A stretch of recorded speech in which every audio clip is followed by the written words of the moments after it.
jërë ngeen jëf mbokk yi ñu ngi leen di nuyuwaat beneen yoon fii ci Eyeafrica TV amaat mbégte dalalaat leen ci beneen édition suñu réew nekk programme bi nga xamante ne ci alarba bu nekk ci waxtu bi jotee def de ñëw ci of course ci waxtu bi ñu waxtaanee réew mi ak tolluwaayam comme ni ngeen ko xamee mbégte la ñuy ànd ak yéen ñi nga xamante ne ngeen di safoo di ànd ak jotaay bi ñu waxtaanee réew mi lu bëri bëri ak lépp li nga xamante ne daal dafa yitteel askan bi tey nag xam naa ñu bëri nañ surprise ndax borom suñu réew ci boppam mooy Mohamed Mbaye Garmé teewul ci jotaay bi man maa ko ci toogal tey ñu ngi ko nuyu waaye di ko ñaanal jàmm bu baax a baax di wax rek jàmm rek la incha allah next week da ngeen ko gisaat waaye ñu jéem a rek débutise ko of course débutise ko ci programme bi pour ñu gis ne ndax yéen askan bi moo tax toujours Africa taxaw indi leen jotaay yu mel nii ndax xam ngeen yitte bi ngeen ci am moo tax programme bi du mun a ñàkk a am foog ñu farlu rek ñëw ànd ak yéen ci jotaay bi su ko defee fi ngeen mënta nekk ci biir réew mi wala ci biti réew di ànd ak ñun ñu ngi leen di gërëmaat bu baax a baax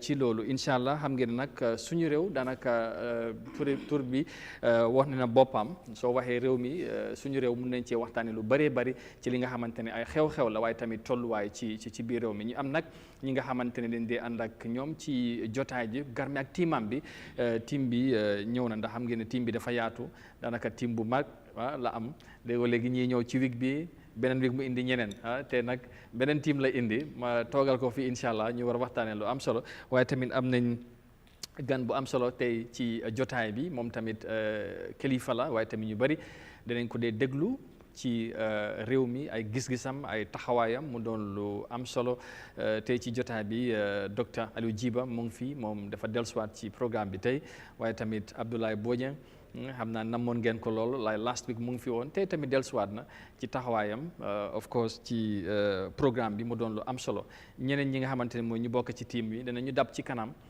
ci biir programme bi incha allah but guest bi tey ci programme bi mooy docteur Ousman Gajigo moom lañ fi dalal tey ñu war a seq ak moom waxtaan bu yaatu ci li nga xamante ne mooy ay xew-xew ci biir réew mi waaye tamit doon liy teel askan bi ko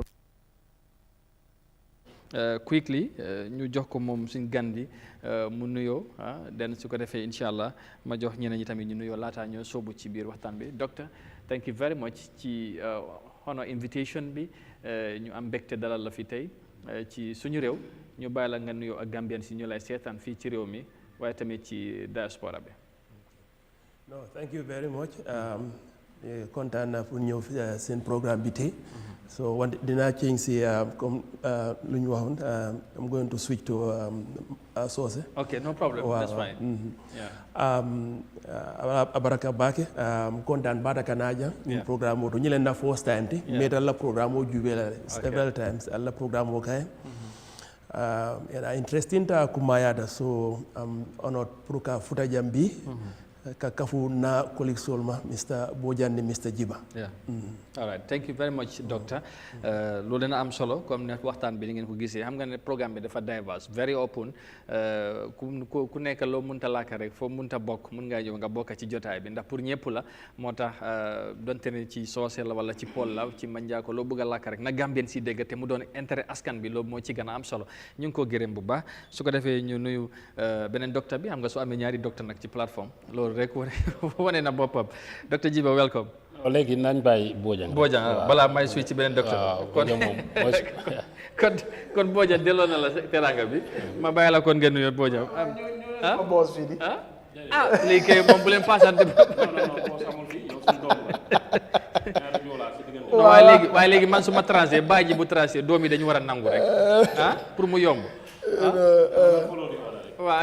Yes. It's a pleasure and really an honor to be saddled by two doctors. Yeah, you see, definitely. It's really a privilege, and I'm happy. Dr. Gajigo has also been doing a tremendous job. Indeed. For Love of a Nation, contributing his quota. Yeah. He's not somebody like me who probably is looking for fish money. I'm going to put it that way. So he could have just sat there in his armchair and then enjoy the news and all that. Yeah. He got the exposure, the education, and Dr. Giba the same. Yeah. But you all decided to come and discuss this country at the most critical point of our nation building. And Indeed. that is something that we must commend all of you for. And for me, it's a privilege. Two doctors. Yeah, it's indeed.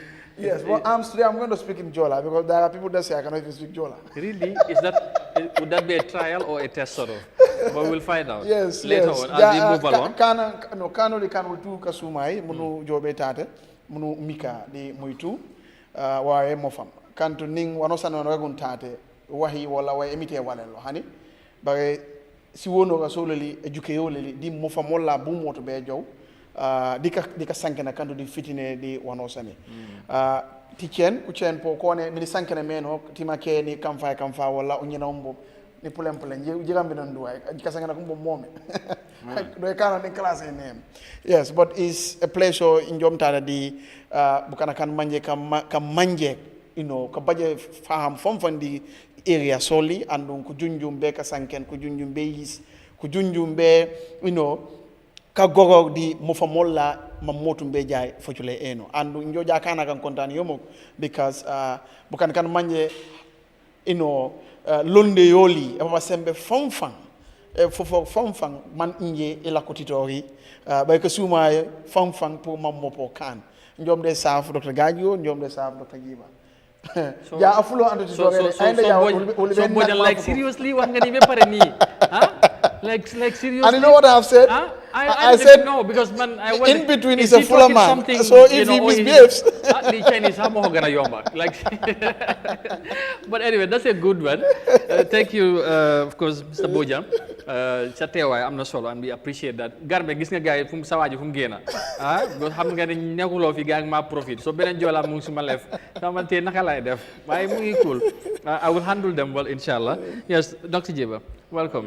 jërëjëf Amadou maa ngi sant yàlla di julli si yonent bi sallallahu alayhi wa sallam di tam gërëm suñ gan bi docteur Ousman Gajigo ak suma waa ji Bojang waaw ñoom ñëpp ay kilifa lañ ci réew mi daal docteur Gajigo moom this is the first time pour ma interact ak moom moom dama ko dee follow trop programme sami ak docteur Lamine I think Mané ak Kër Fatou programme suñu dee am parce que man ku jànga ku liggéey international level ak even fii sa si réew mi waaye yàgg nga si civil and public service particular international experience dama la dee déglu bu baax parce que kuy déglu di nga am loo jàng daal waaw dama gis na daal kilifa la te jotaay bi dama fi toog pour jàng si ñoom ñaar Bojang tam ñëpp xam nañ ko fi seen last programme bi moom ak honorable Sekou Mballo gisoon naa ko fi waaw moom daf doon jàngal doomam waaw parce que Sekou Mballo mu fi waaye tàngoon na de gis naa ko kay follow programme bi push and pull moom du dee maye dara waaw waaye sant yàlla léegi man tam il faut ma laaka si joolaa waaye xaw ma nag programme bi tey nu mu mel de non boobu moom duma ko maye fii moom day ëpp moom gars yi sax dinañ protest online I'm sure Monopolistic will not allow that but anyway thank you so ñu ngi thank all the viewers and everyone so and thank you. The sad reality is, as I am flanked by two Jolas here, another Jola is stationed in front of me. They enjoy bopap manga, but I'm a problem. Thank you very much, Dr. Lujiba, and of course Abdullah Bojang. Thank you for coming, and of course Dr. Gajigo also, and of course we are waiting two of our panelists to join us. Hopefully anytime soon they will be here.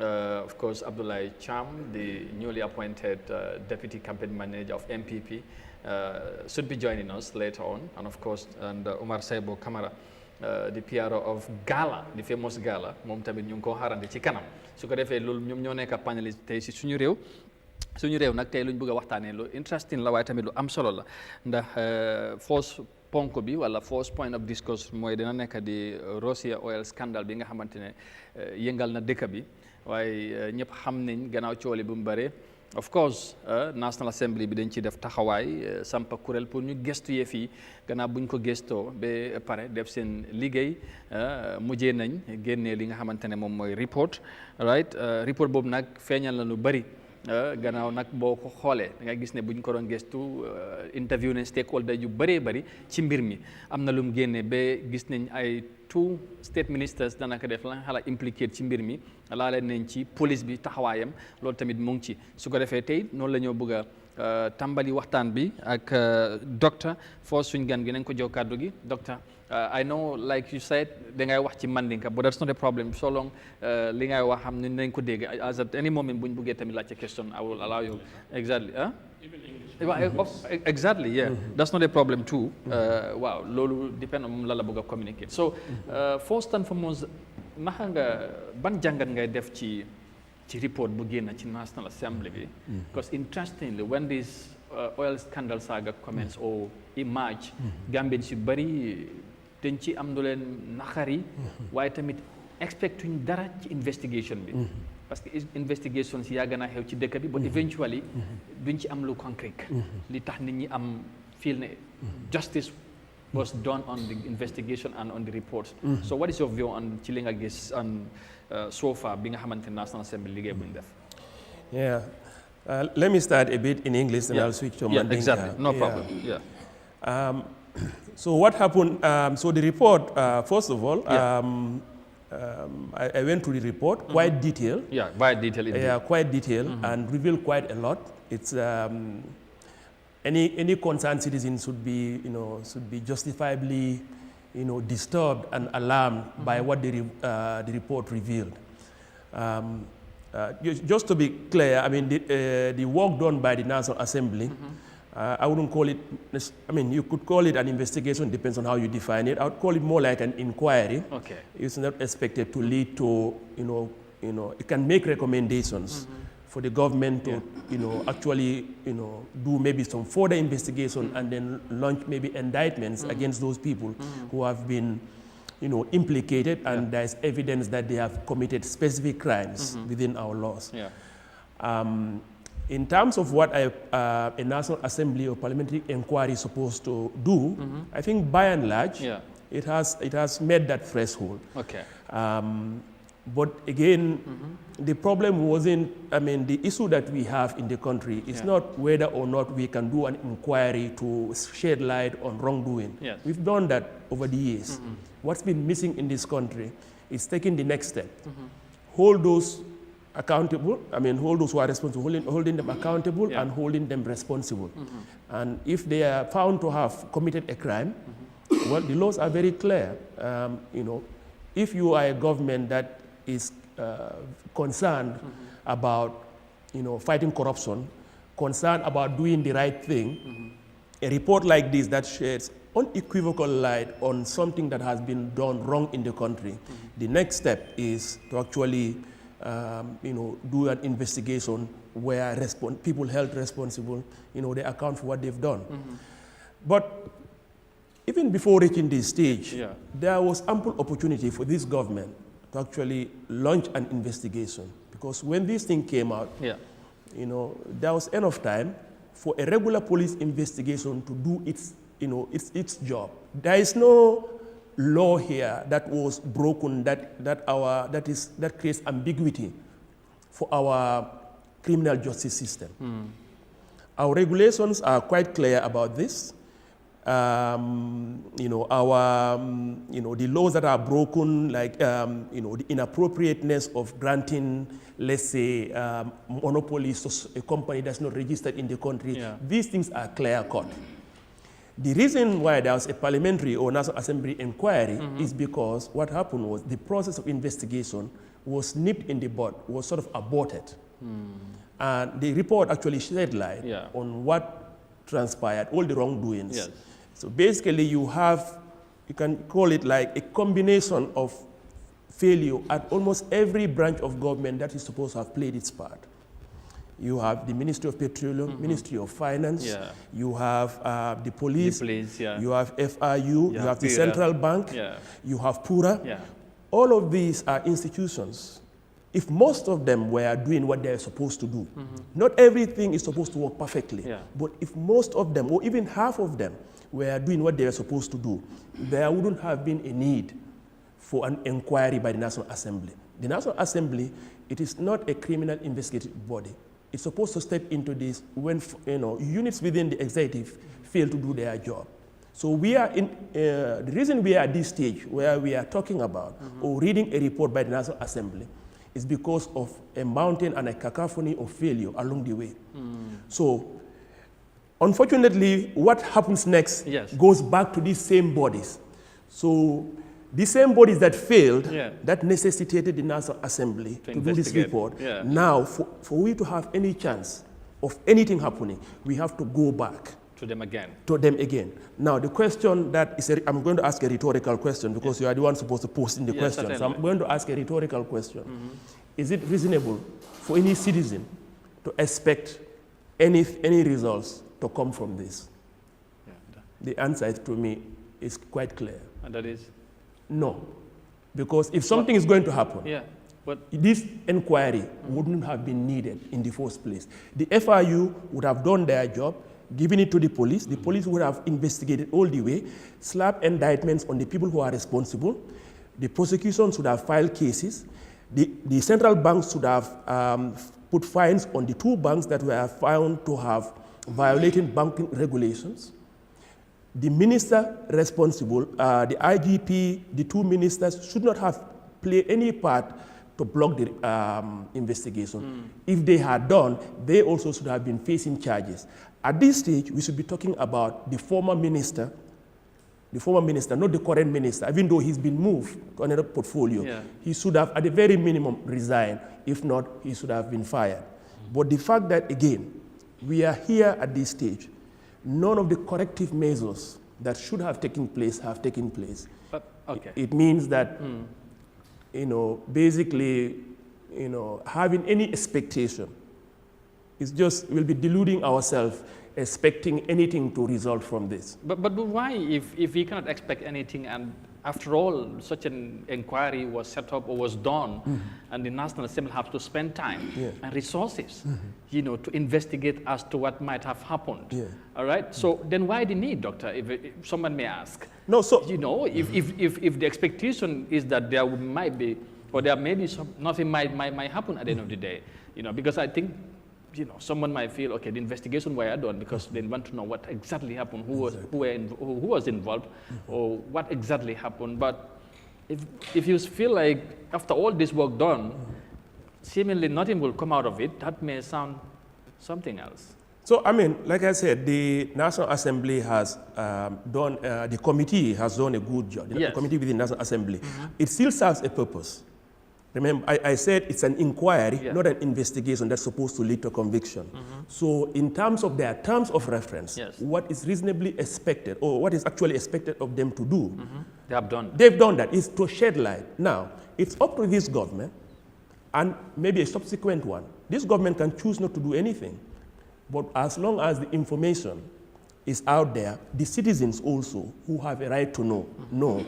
Citizens, there's the government has its, it should do what it's supposed to do, but failing that, the citizens also have, actions at their disposal, which is when it comes time for election, when it comes time to judge this government as to whether it is keeping its words in fighting corruption, in making so that, governance systems are working correctly, in making so that it is what it says and what it does, they match. The government, the citizens, when it comes to election a year from now, then they will be able to make that decision based on information that's available. So in that regard, this inquiry is very useful. It's not a wasted resources or time. The question is, what should we reasonably expect? That's what I'm trying to answer. So don't you think the government is obligated to do the needful? Absolutely. So if that is the case, then we might we might give the government the benefit of the doubt. How about that? Yes, I said the government, we expect the government to do something. They may actually do the right thing tomorrow or in the coming weeks or months. That's possible. We don't know. But what is also undeniable is that if the government, did all the things it was supposed to do, this commission of inquiry on this matter would not have been needed in the first place. And why do you think those that were supposed to do what they were expected to do haven't done that? Well, that is for the investigators to find out. At this point, I can only speculate, and I don't want to speculate too much. Actual investigations have not taken place. I'm not privy to any information more than what the report has shown. Yes. So, but what I do know is, reading the report and the information that's contained in it, that it's quite clear, and by their very recommendations, that it's quite clear that there's absolutely no doubt that senior government officials, people in positions of responsibility, at the very least, failed in their obligation or worse, committed crimes. So, a government where, the people who are implicated are in the highest decision-making body of the executive. Yeah. This is what? The cabinet. Yeah.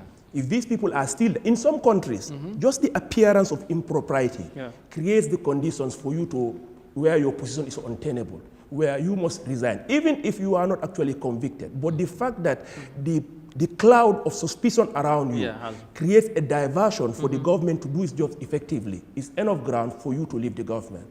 But here, that's not the case. So far, before I get to Bojang, are you surprised with not hearing anything so far from the president or the executive or from government as far as this matter is concerned? No, I'm not surprised. Why? Because again, I'll go back to the same answer again. If the things that needed to be done, let me give an analogy. It's the same thing with regards to the Jammeh assets. The government statement, the president's statement with regards to the confiscated Jammeh assets, he was forced, it was sort of like a hostage being brought in front of, unwittingly being brought in front of a camera to talk. He was forced by the effect of the investigation, the outrage that happened, the students the youth going out to demonstrate. It was too loud, the cacophony of noise was too loud that it was impossible for the president or the government to stay silent. It was no longer tenable, right? So, that's the analogy here. Okay.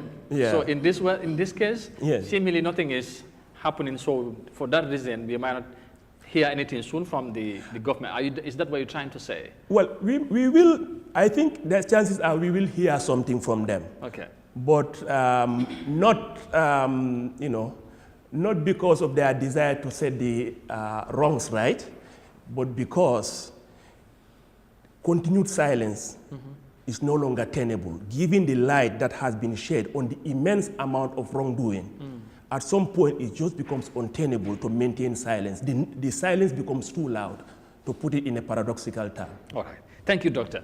At this juncture, we will welcome Abdoulaye Cham, just arrived, the newly elected or appointed, of course, national Deputy Campaign Manager of MPP, yegsi na ci jotaay bi Mr. Cham ñu ngi lay nuyu di la ziar di la ndokale ci place bu bees bi di la ñaanal tamit ñu bàyyi la nga nuyu ak Gambian si ak suñu viewers yi di lay seetaan right now.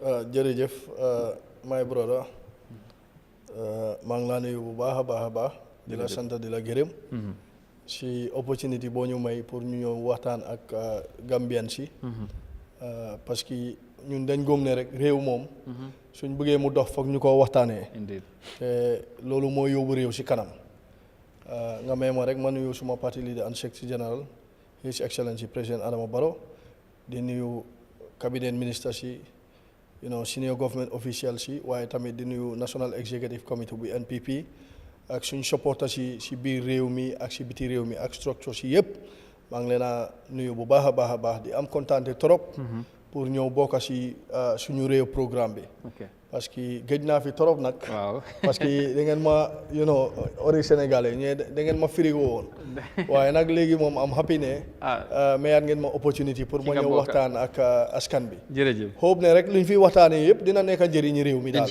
insha allah thank you jërëjëf thank you very much Mr. Sam ci teewaay bi Mr. Bojang ma ñëw ci yow comme bëggul docteur Boud ma jógee si docteur ñëw ci docteur léegi naa ñëw ci Mr. Bojang déglu nga docteur nu mu jàngatee situation bi and of course I think yow tamit jàngat nga report bi nga xamante ne boobu la National Assembly seen gëstu bi ci oil scandale bi coow li bari woon na ñu bari jàppoon nañ ne ndax dina leer but of course soo dégloo docteur daf laa wax ne di special committee def nañ liggéey bu am solo génnee li nga xamante ne mooy xëj na liñ jàpp ne moom moo xew am na nit ñi ci tudda bi ñu implicate ay ministers ak ay yeneen kilifa yu nekk ci nguur gi taxawaay yenn institutions yi tamit mu doonaan issue ban jàngat nga mun a def ci oil scandal bi li nga xamante ne am na ak gestu bu ñu feeñal.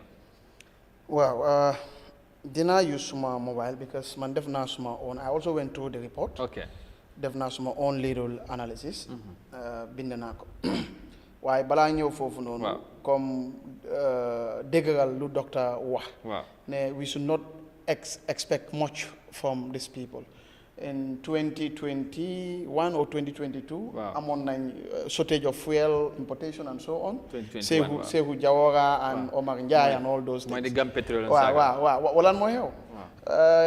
The case ultimately was struck out because they say there was no diligent prosecution. We've seen not long ago as well, magistrate bi, kind of a magistrate court, ñu ne prosecution bi were not diligent. You see, let me tell you one thing. Gambians nekatuñ days of Jammeh, days of Jawara, or days of the British. We're talking about highly educated people, highly sophisticated people. Ñi nga xam ne nekkuñ ci government bi, they know exactly what is going on. Nguur balaa muy def sax lu ñuy xalaat sax they can predict, they can forecast it based on previous historical data. So obviously loolu lu mu laa woon mooy nga xam ne prosecutor lii yëpp wala dafa dem court su yàggee ñu ne judge bi wala magistrate bi daf ko daa parce que ñu war a prosecute duñ dee ñëw wala nii wala naa obviously we should not have much to expect waaye man fu ma bëgg a focus mooy the loss of revenue to the Gambia. The inquiry of the parliament, best of judgment, according to my investigations, best of judgment lañ def two companies ñoo ñëw ñu xool compagnie yu lim nii su nee dañu waroon a fay tax ñaata la waroon a nekk waaye boo defee beneen investigation nga xool tarifi GRA yi the current one su ne fuel boobu noonu fii Gambia lañ ko jaayee yépp is $9 million government loolu la doo war a am fekk na jaar na yoon su fekkee ne jaar na yoon fii lañ ko jaayee lu parliament investigation be established is best of judgment parce que ñiy fayluñ dara comme xayma la rek so it means Gambian yi through the action and inaction of the bodies that are relevant here through the government of the Gambia 9% US $500 $1 million so su ne lii dafa àndoon ci yoon yi yépp $9 million dañ waroon a am kon si gannaaw ñu dem si court rek after ñu ne prosecution bi they are not diligent don't be surprised this also goes to court and they say the prosecution is not diligent the magistrate has struck the thing out of so we know how this game is played we know it very well very very well yow dañ la jox xaalis jox la am oto fay la pour nga xalaat nga dem def sa liggéey defuloo ko moo tax mu ne la su ne yeneen country la just the mere fact ne yow these were the oversight rules and regulatory frameworks nga xam ne they are already there just for you to do what you need to do defuloo ko rek is a cause for alarm so this is what we are trying to so what do you think could have happened lan la ñu waroon a def ci process bii nii pour mu xëj na jaaroon yoon wala ñi nga xamante ne tudd nañ leen ci ay state ministers and of course in institution si kon ni ma ko waxee seen taxawaay ni ko docteur jàngate dafa mel ni taxawaay bi xaloon naa des waaw this is it waaw moo tax mu ne la government bi moo war a jël seen daala xawma seen tànka whatever you wanna call it ñu def li nga xam ne luwaa man ak kii ak keneen loolu la leen may parce que luwaa yaa ngi fa already ok léegi yow Amadou yaa ma war a interview yow nga ne doo ma interview wala li ma war a laajte doo ma laajte loolu noonu naka nga nekk di defee sa liggéey nekk loolu di def sa liggéey so the bottom line is ñu ngi ñaan ñu def liggéey bi not because of dañ leen employ but because seen yaay seen doom seen xarit seen bi ñu ngi soona ñu ngi ñàkka dañu war a sanse dañu war a move from this stagnation just let's put it this way this thing is happening with government finally wow this thing is happening with government Amadou, we have people in this country that are banking with banks and banks are exploiting them and nobody is basically standing for them Oh, really? Yes, and there are regulations. Okay, maybe that's Okay, let me give you an example. maybe that is a discussion for another day. Yes, but I'm just telling you that lii moo tax the government ñu ngi ñaan let them do the needful. Okay. pour dëkk bi ñu mun a avancer ñun ñuy wax fii yëpp kenn bañut this government because suñ government la but we are saying okay foog nañ ne fii da ngeen war a improve foog na fale war ngeen improve we know they are not perfect we are also not perfect but these are our concerns and observations but there is a loss of beneen bi lu tax ma ngee wax Amadou 9 million bi daf ko ëppa may ma rek da nga bëgg a yokk tamit waaw am na li ma bëgg a lifin gis nga police su defee investigation financial intelligence unit we have anti-money laundering laws and whatever in this country wow you understand yooyu yëpp te am na police bi report bi ne FIU def leen wax but they fail to actually do the needful the same thing with GRA financial intelligence unit dañ leen alert léegi gis nga financial intelligence unit nekkul ne ñooy fay seen boppam ñun suñu taxpayer moo ne la te du nga ñëw si police the same thing suñu deful seen liggéey already dépense dugg na si lu ñu war a def liggéey defuñ ko assembly bi yuusaal suñ beneen dépense toog si ñu ngi leen ay fay allowance pour ñëw wax li nga xam ne keneen mënoon na ko def. Okay. That is a waste to taxpayer money and it's not a judicious use of our resources. Thank you. So we need to avoid waste in this. All right, thank you Bojang. Dr. Jiba ma ñëw ci yow déglu nga of course Dr. Gajigo déglu nga Bojang yow tamit ban analysis nga indi ci scandale bii nii ak report bi lu mu génnee more importantly déglu nga gars yi dafa mel ni suñ kilifa yi ak institution si dafa mel ni bu fekkee ne luñ gis ne failure am na ci yenn taxawaay yu ñu waroon a taxaw pour gis ne li war a na am mu am instead of liñ gis but yow boo doon def jàngat lan nga mën a wax Gambien si ci li nga xamante ne li am ni ak ñuñ ci tudda ak li ci réew mi ñàkk parce que tamit ni ko Bojang waxee moom estimate about $9 million loolu dafa bari xëj na contrary nag ak report bi lu mu génne waaye moom loolu la gis. waaw Amadou jërëjëf for me I'm not surprised réew mi ñoo ko bokka waaw ñaareel bi tam nañu waxante dëgga yaa ngi gis bul gis ne fii nga far government bi su jaaree fu mu war a jaar waxal ne jaar na fu mu war a jaar su jaarul fu mu war a jaar waxal ne jaarul fu mu war a jaar si respectam waaye mbiri oil bi naka la ñëwee Gambia sax ak kan moo si bokka ak ñu gaa génne according to report xam nga ñu ngi wax based on what we have read am na ñu commencé woon gaa yëg ko ñu génnee ñoom ñu des fa xaalis bi ñëw comme Bojang nu mu calculé 9 million loolu is more than $600 million according to the current rate loolu nekk xaalis bu ndaw yaa ngi gis so mbir mi affaire si dugal si na si réew mi ñaari ministre ñi nga xam ne ñoom seen neem si appuyé nañ am na ki nga xam ne man xam naa ko I was surprised waaye moom si boppam mu bokk si mooy kan mooy the inspector general of police the former inspector the current minister of interior dama daan interact ak moom during the UTG crisis staff association because ñu bëri xamuñ man dama daan dem si office yi security ñu toog waxtaan ñu jox ma advice security implications ak yi loo ma tax lu gën a bëri dama ko dee cancel when comes to these industrial actions du ma dee bëgg mu happen because of implications so dem naa ba interact ak moom waaye nag comme néemam bi ñëw na piccom bi génn na comme docteur Ousman nu mu ko waxee Gajigo nu mu ko waxee façon ñii su nekkoon is in the west time bi resign nañ bu yàgg génne nañ yaa ngi gis dañ doon resign mais bi am na ci liñ toog xëy na wax mooy coow li bari na waaye ñoom xëy na am na lu ñu xam xëy na gisuñ li tax ñu war a resign for now non waaye affaire bi du mel nii bu doon si tubaab bi la rek dañ doon resign su paree ñu dem seet naka la ñu defee mbir mi naka la mu ennee si kanam waaye dem nañoo na xaalis bu war a dugg si réew mi ak Gambie lu ñu war a am si oil bi loolu moom dafa bëri wax dëgg yàlla waaye comme nu mu jaaree nii moom waratoon a am comme nu mu amee ni waratoon a am parce que lu gën a bëri moom amuñ si yaakaar man moom personnally aw ma si waaye teelul pour ñu draw a conclusion non because of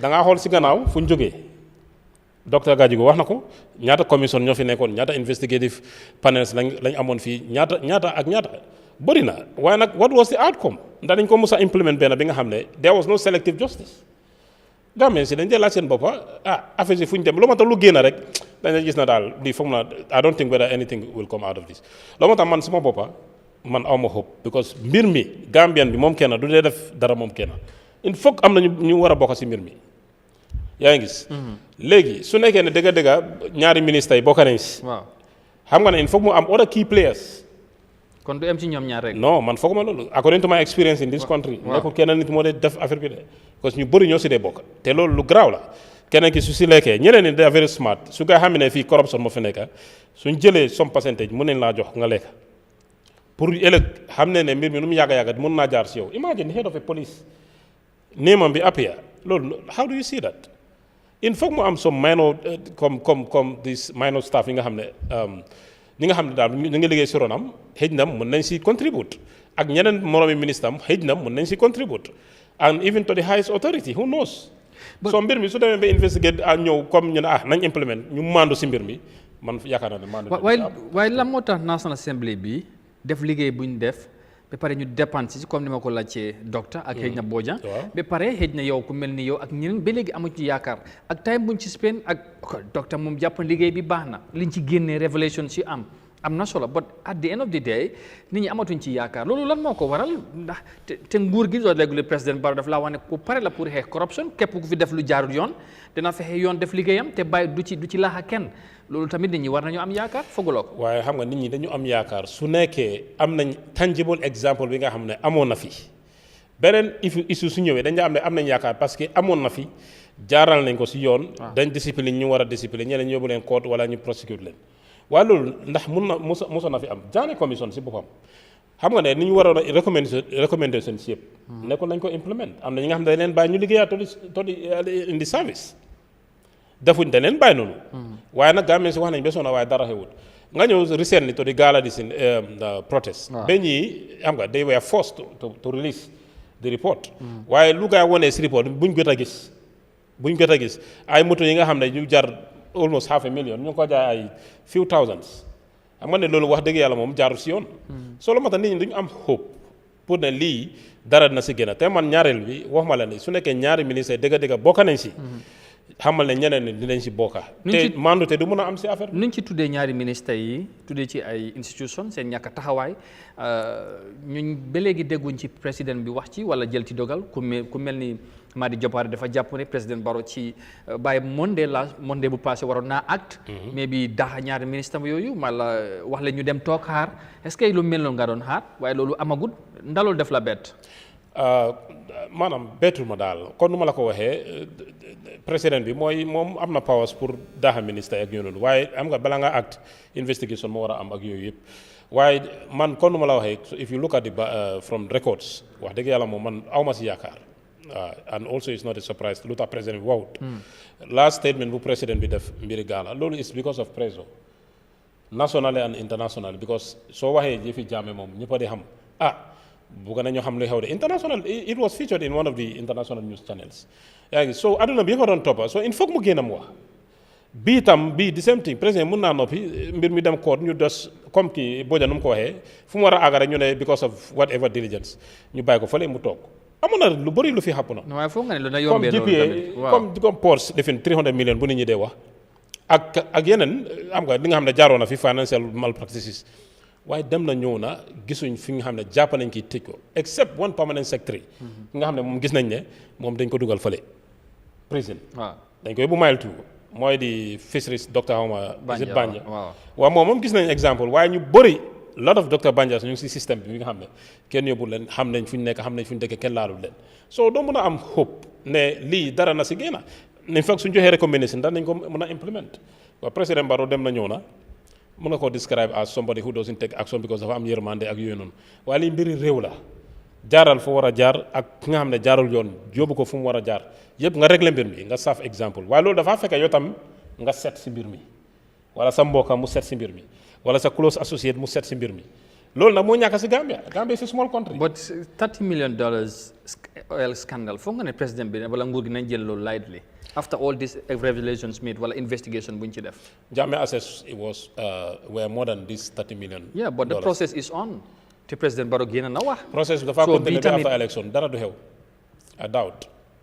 because ñu bokk si Jammeh dafa bëri. nekkut de am nga soo xoolee the ruling party during those time that era ñan ak ñan la woon soo xoolee si opposition bokk nañ si soo xoolee the ruling party bokk nañ si. yëfi Gambia dafa ndaw soo laale soo jaay jëlee daa nga jaay ko kii kooku tam mun na ji nga affaire bi.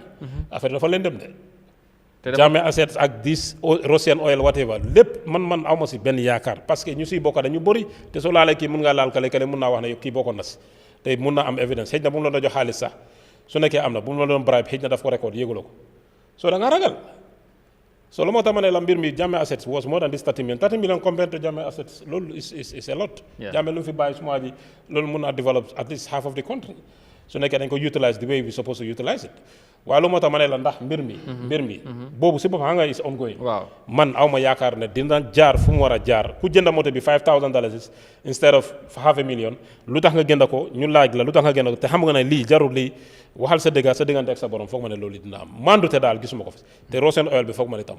dañ jaar dafay leer. non.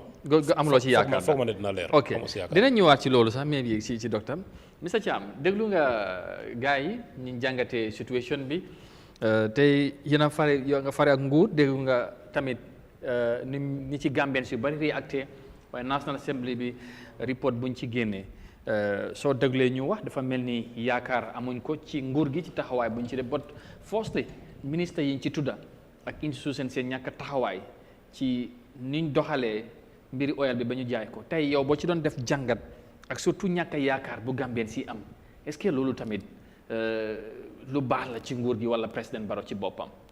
jërëjëf Amadou maa ngi laa gërëm bu baax a baax si laajte bi I think ne man du ma wax ne Gambien si dañ ñàkk yaakaar si nguur gi nii. waaw ci issue bi laa wax si issue bi laa wax ak yeneen issues yu gars yi rees yëpp laa boole ne man fooguma ne Gambien si ñàkk nañ yaakaar si nguur gi nii. parce que tey first of all lu maa njëkk a wax mooy. opportunity bu ñu am tey pour nit ñi di xam luy xew si biir réew mi nguur gi ñoo ko create parce que bu njëkka boo jàng mu ngi nii toog former président am time bu mu fii nekka kenn amut fit di wax lan mooy xew si biir réew mi kon su yàlla defee tey ñu am nguur goo xam ne ubbi leen bunta yi ba askan bi di ñemee pour xam lan mooy xew si seen réew di si jël position nguur gi di acte kon nañ sant président Adama Barrow loolu mooy suma loolu mooy non Amadou xam nga da nga déglu ñëpp ñu wax su ma wax da nga maa may ma wax ma mun a develop because su nekkee da nga ma nekk di dog every minute lu ma wax du ma ko xam waaw déglu ma rek su ma waxee ba ma pare comme noo def rek soo amee question nga laajte ma tontu la I think ne first of all man loolu noonu dañ war a gërëm nguur gu fi toog si loolu because tey ubbi nañ bunta yi pour doomi Gambien si xam lan mooy xew seen réew te yow as a journalist am nga right nga dem si any government institution nga laajte lan moo fay xew ñu xamal la ko nga jël information boobu liggéey ko génnee ko te dara du la si fekka ñoom seen nguur buñ fi nekkee amutoon kon loolu noonu first of all foog ñu gërëm nguur gi si loolu waaye nag si mbiri oil saga bi nii gis nga it's very early pour ñu jump into conclusion gis nga Bojang sometimes man loolu man bu mu wax maa ngi ree rek because moom figures yu mu joxe nii ndax official la they are not official figures ñun suñ nguur we are completely te naa ko dëgëral fii ma ne ñun suñ nguur supportuñ corruption te duñ musa support corruption te oil saga bii nii di matter right now mu ngi si National Assembly bi fi nga xam ne foofu la ñu dogalee muy si néegi député bi foofu la issue bi nekka report bi man read naa ko waaye soo gisee du ma si mun a sori mooy ne parce que ba léegi process bi jeexagut National Assembly bi buñ taxawalee inquiry commission parliamentary inquiry bi soo bàyyee xel parti bu nekka si National Assembly bi am nga ñu la fa teewal kon lii nekkul loo xam ne dañ ko bëgg a noba because suñ ko bëggoon a noba ñun waa NPP wala suñ nguur dañu des gannaaw si mbir bi waaye ñun ñoo jël di lead ba pare suñ MPC every day ñu ngi doon taxaw pour gis ne at the end of the day luy xew si issue bii nii ñu xam ko pour make sure ne ñu xam fan la dëgg bi féetee kon ñun suñ government supportuñ corruption te duñ musa support corruption te su process bi demee ba jeex li nga xam ne mooy recommendation si su egsee si table His Excellency président Adama Barrow dina def lu mu war a def gis nga yéen nañ bàyyi leena mooy nit ki doo mun a wax ne kii dafa corrupt rek without any evidence soo waxee ne nit ki dafa luubal alali réew mi nekku ne da ngaa jékki-jékki rek daxa ko loolu dictatorship la ñun suñ nguur du nguuri dictator loolu nguur gu fi nekkoon na ko daan def ñun dañu jël suñ time toppa process bi ba xam mbir bi fan la jaar naka la demee lan ak lan a si xew bañ xam ne dëgga lii de moom corruption am na si su boobaa président Adama Barrow lu mu war a def dina ko def te ñu ngi wax ne nguur gi musuñ ta jël benn step ñaata step lañ jël si ay corruption. mooy ban ak ban.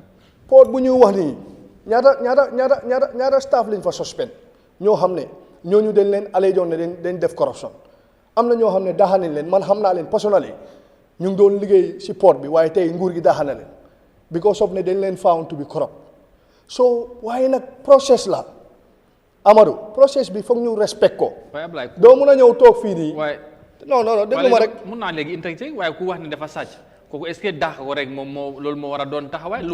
déedéet xam nga lu waay lu mu wax. déedéet xam nga su nekkee ne yow da nga ne ku corrupt. su nekkee ne. yéen doo leen support. su nekkee ne. waaw dafa am comité boo taxawal.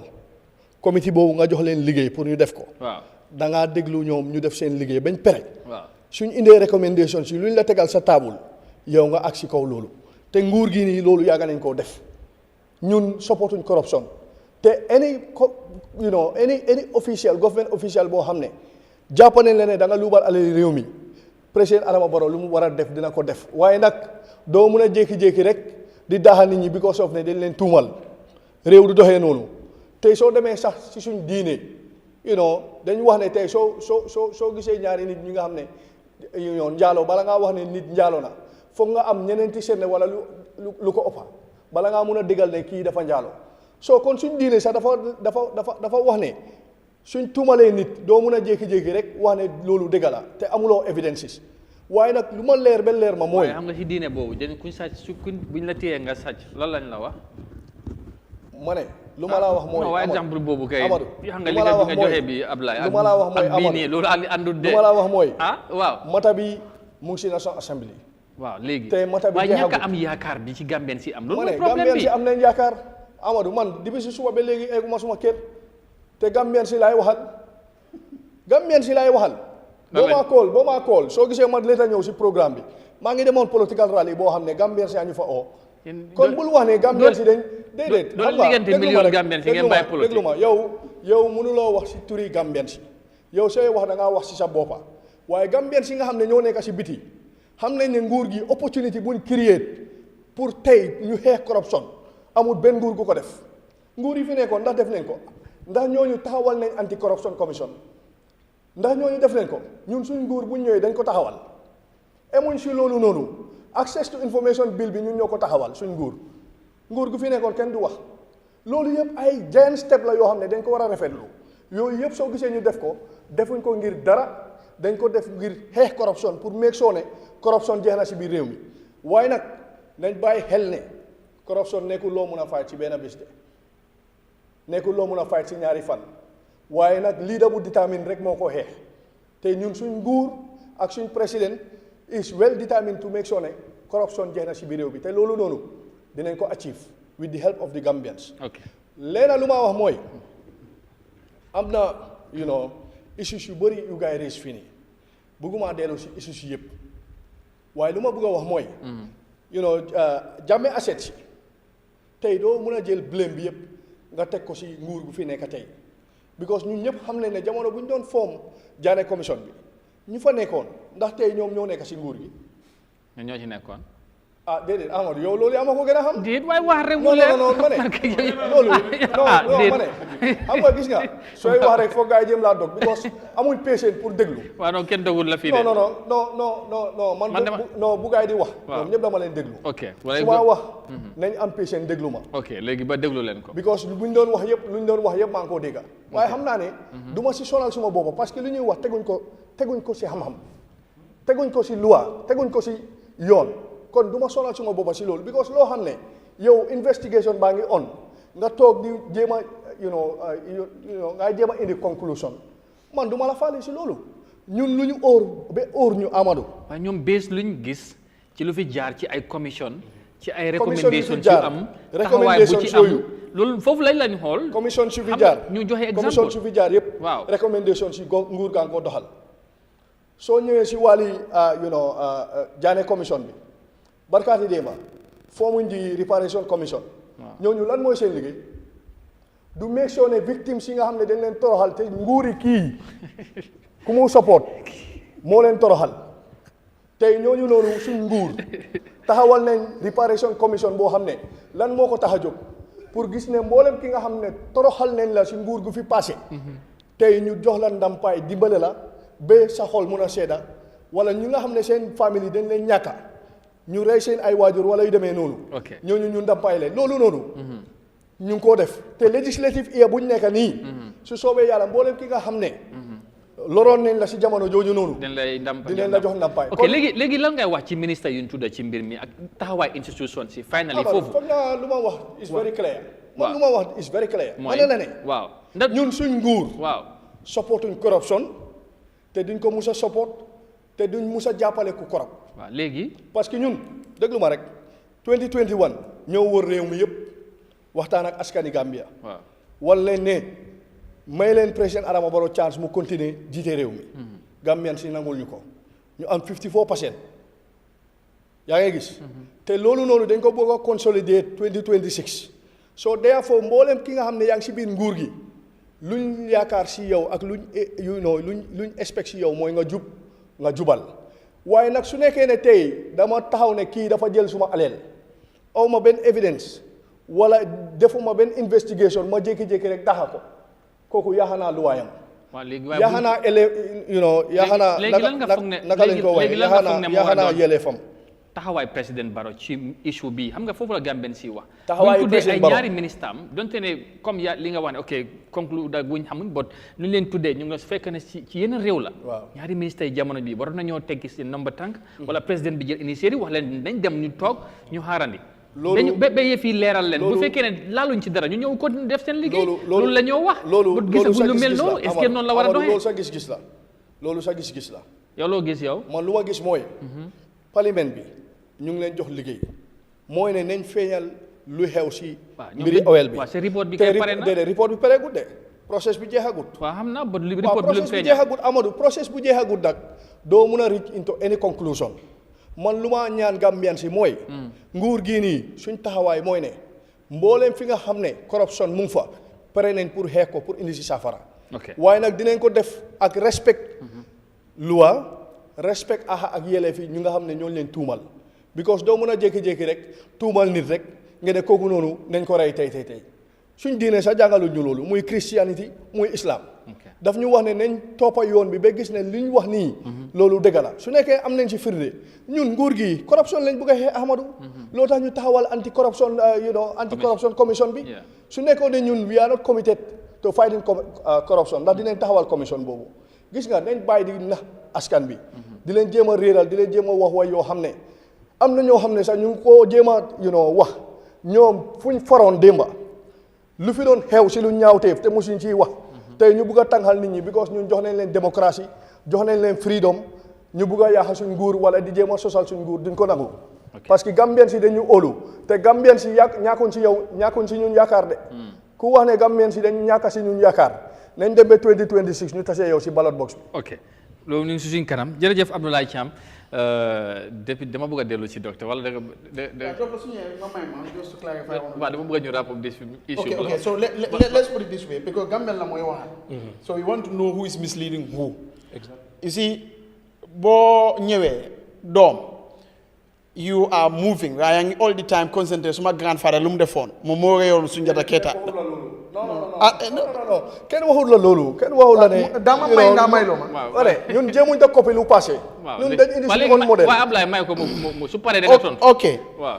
déedéet xam nga programme bi. it's not about me. no it's not about me. yow yaay coordonate programme bi. non loolu laa la wax léegi mu ne nga may ma bëgg loo ma xam nga bëgguma mu nekk confrontation. moo tax ñun ñu noppi nii non waaw léegi may ko rek dañoo discuss. may ma léegi Ablaye continuer programme bi ñu dem. waaw may ko rek dafa am lu bëgg a leeral. moom mënut a indi dara loo xam ne dina ko mën a leeral.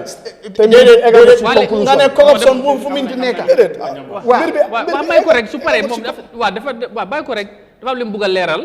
State House Rehabilitation 2019. Wow. In May 2019, National Audit Office auditors flagged 17.5 million contract with Guy Enterprise for President's Office and State House Rehabilitation. Clear red flags. Work began before GPPA approved bill of quantities and single source procurement clearance. Li luwaay dekala ak regulation yi. Man waxuma ko de. Gambian ku buga na ligante reports yi génn nañ 2019 lañ wade Barrow dafa ñëw 2017 18 19 ba léegi loolu kenn wawu si dara nga ne yéen you are fighting boobu du tuuti la de we cannot go through everything disposal of Jammeh asset xam nañ lu si xew ñu ñëw NAWEC over 1 billion has reportedly been mismanaged since 2017 audited financials for recent years 2021 2023 where are the evidences national audit is here if one must ay evidence yu ngi nii nga ne la yow li nga wax Gambia ni my brother lu xew fii ñun yëpp am nañ ko kenn du la wax ne yow waruñ laa déglu sax waaw no problème jërëjëf yow wax nañ laa déglu waaye nag yàlla moo def ne nit ñi nag dañoo déglu ku ñu bëgg a déglu nekkul yow li nga bëgg so yow amuloo si doole benn doole si waaw léegi lu ñu bëgg a wax mooy corruption Barrow government am dafa corrupt because permanent secretary wax na si commission bi ne si inquiry bi ne policy bu ees lañ asi am nga policy yi nekkoon nañ fa waaye ministre bi dafa asi policy bu nga xam ne cabinet bi supportuñ ko cabinet was not even aware pour lii monopoly bi mun a am loolu lan lañ ko dee ooyee Gambia sa papa su waayee ne 10 o'clock néeg bi war ko kër bi war loo ubbi pour kenn dugga yow nga dem def loolu noonu te du da nga weedi kaadu sa papa mooy boo weedi corruption mooy boo weediyee Gambie ni li ñu bugga seen dëkk bi ñu dem nga weedi ko loolu mooy corruption du dara dishonesty corruption la léegi nag Gambie loi yi fi nekk ak Gambie ni yëpp suma maam sa papa sa yaay man suma papa ñu ne ok lii moo war a def yow nga dem si yow kenn nga change ko pour yow nga mun a am li nga mun a am nga ne loolu du corruption loolu jaam yàlla la nga ne nit ñi dañ la déglu yow yaa ngi tuuti loo nit ñi nga foog ne yàlla jowu nit ñi xel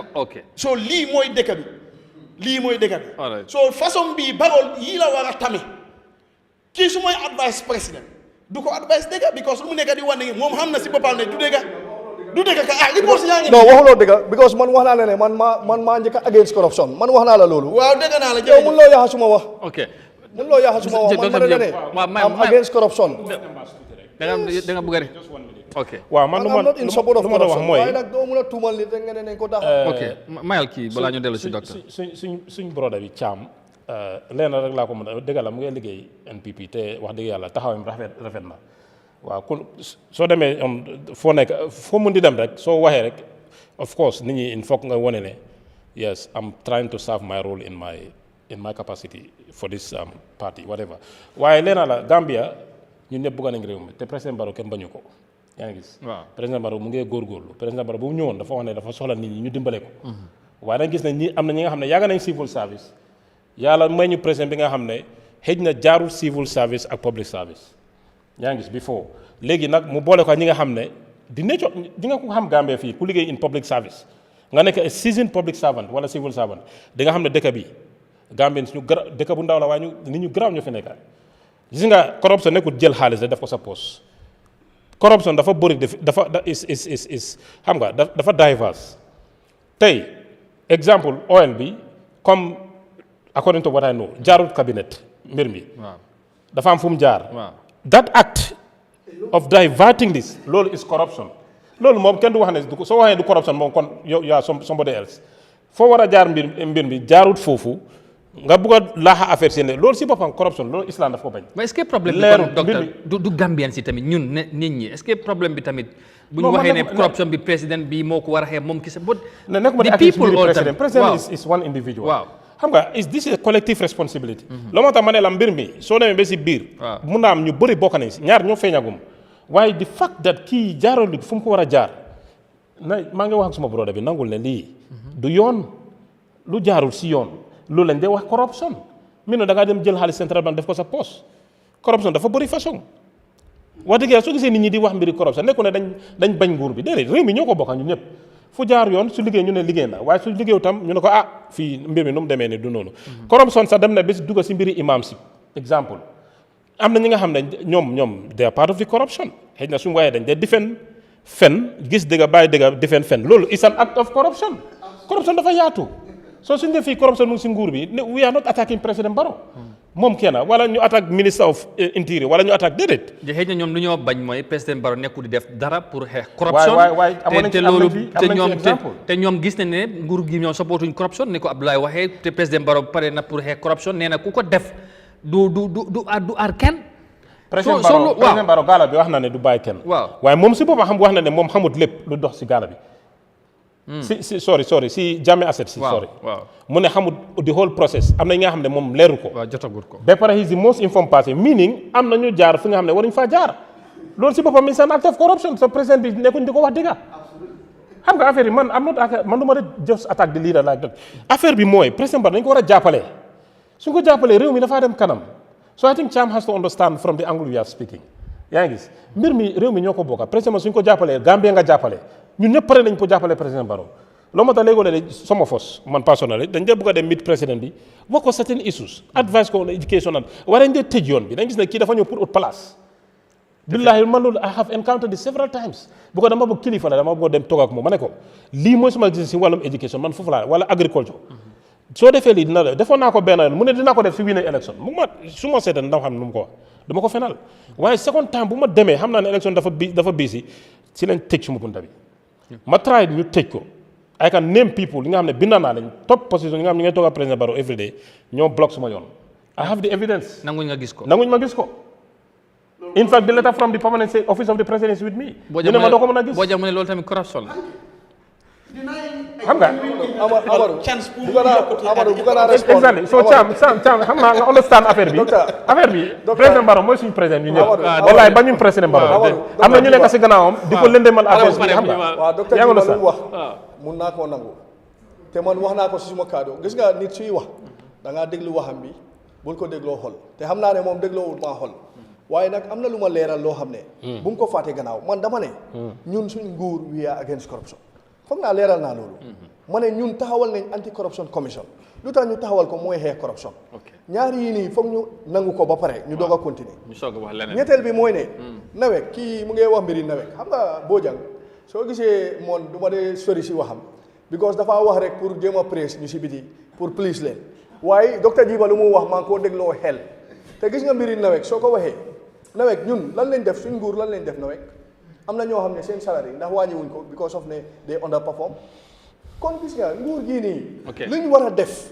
ñu ngi koo def waaye gis nga léegi yow da ngay fexe docteur mu gisee ak président Barrow non déglu ma rek lu ma wax mooy non da ngay dox loolu waaw dinaa ko dox soobee yàlla waaw lu ma wax mooy docteur Jiba lu ma wax mooy lii nii su mbir bi demee ba jeex bañ xam fan la dëgg bi féete su soobee yàlla su nekkee ne am na ñenn ñu si taxa mun am naa yaxin bu mu sëg ne président Adama Barrow dina génn def di needful waaye feeg mbir bi jeexagut nañ bàyyi process bi daw ba jeex su demee ba jeex nag ñun ñëpp ñu ma ne bàyyi ko bàyyi ma ma wax yow sa nguur waaye Cham léegi foog naa affaire bi comme dëgg la am na record si ñëw fi comme audit duñ dem ba audit génne ko wax dëgg yàlla loolu waruñu ko wax na c'est meilleure opinion wala nii loolu lu am la audit is a very sensitive area ñoom dañ xam seen su ne dañ xam ne lii la fi am kon government dafa war a implement loolu with immediate effect da nga Barrow su defoon loolu lu génn rek dañu war a am nañ 100% government Barrow ñu ngi def lu ñu war a def thank you nekku ne lu nekk rek ko dee wane waaye nag lu ñu war a def ñu ngi koo def thank you ñu dellu ci docteur we hope dina set exemple bala election docteur Gajigo inshallah yàgg na set exemple waaw baax na déglu nga réaction yi panel bi of course you are keenly listening to lu ñu wax and of course am na li nga jàngatee situation bi apparently Gambian si ndax am nañ any role buñ mën a play because yow su ma la dégloo mel ni expect much from government moving forward as far as this issue is concerned but can the Gambians do anything maybe to force the government or the president to make sure they act as they should as far as this matter is concerned? Wow, Mandinka this time. Yeah. But Janimbe ijabila fulo lafta Mr. Cham ala diamu do lafta kudule ijabila ji. Okay. Ako itelela mansakunda demokrasi natija. You don't wo omu news le nte because ala mansakunda okay, I'll tell you sementu ya. I'll tell alla mansakunda nya ya Adam Barrow la mansakunda ama fam bondi nan sango ajita na. Gambia no le wulta. Silon kata nyaawo nya. Kolbe kolari nyaawo nya. Adam Barrow yetani nami mbeki jem banko kan kaboja kata fo base kamruna. Gambia no le lota. Campaignoto. Kumes landi tele carte o fay. democracy Gambian le anati jang Arabarola government is a product of the actions of Gambians among democracy nati jang ñun ko mi fana mil beke de jang alka minta alka vogala man sekundale okay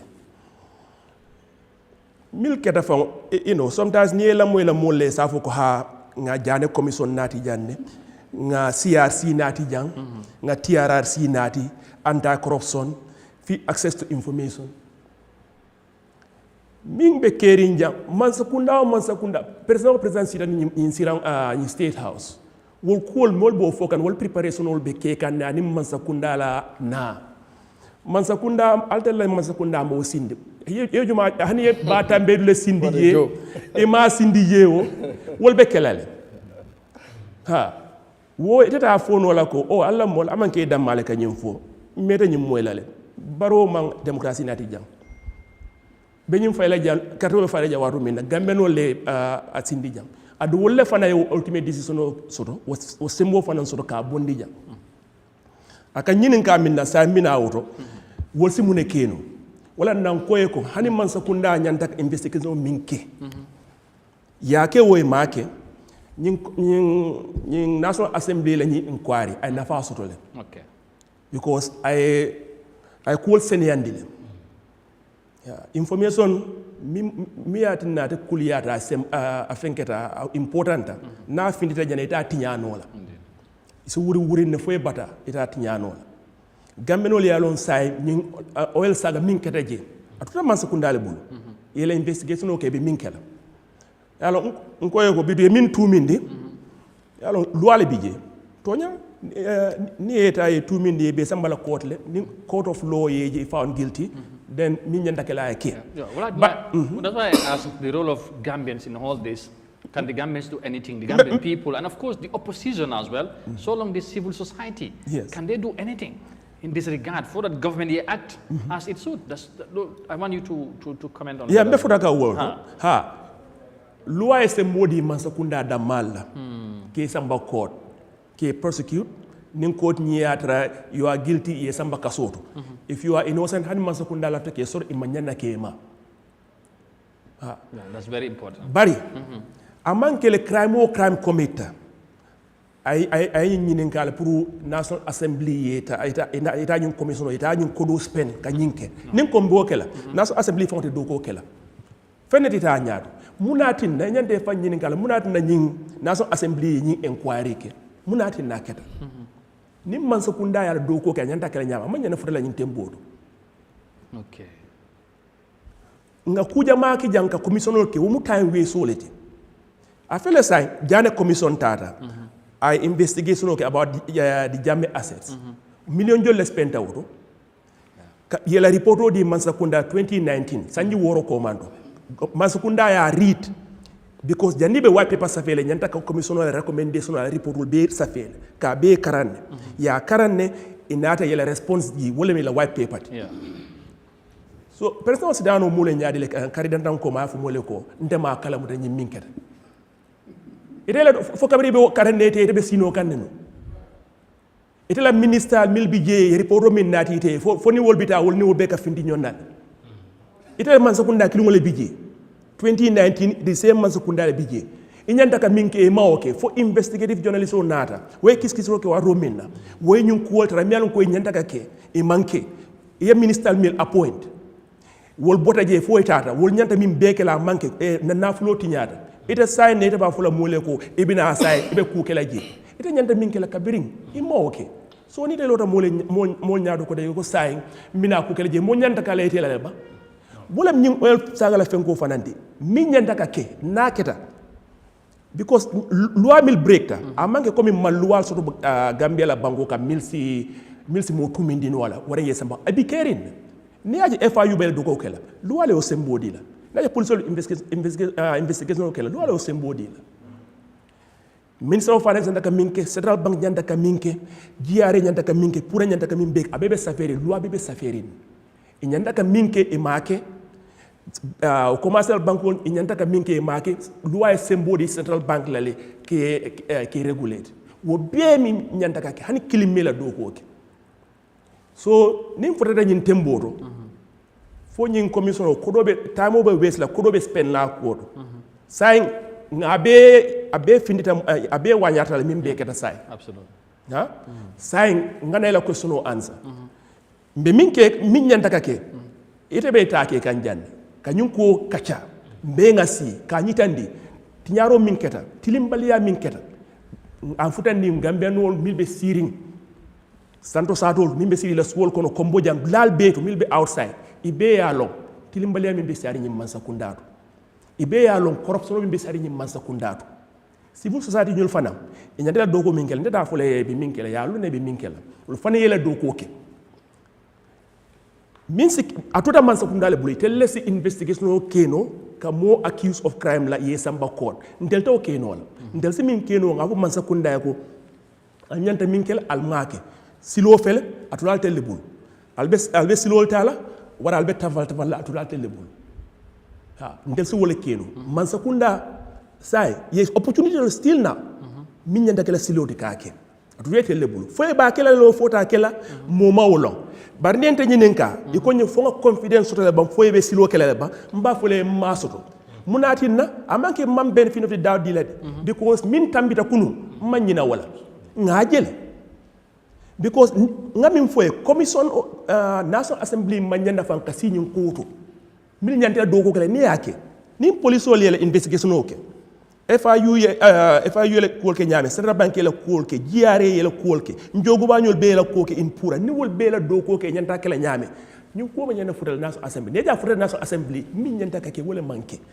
so nin sita jang kanam fanke ko min ketam malon ko okay so we talk about finally the impact as it mean create no in this country the millions that we're talking about what happened probably should or what happened that should not how would I frame this one what happened in some way should not have happened but eventually it have happened so the impact in our economy or in society and what do you think could happen eventually no the impact is high I will not repeat he did a very good analysis of the financial impact Dr. Jammeh here also gave a very good overview of like what corruption is, what it engenders in society. It's not just people, the most, caricature form of it, like a government official just visibly grabbing a fistful of money, putting it into their pocket.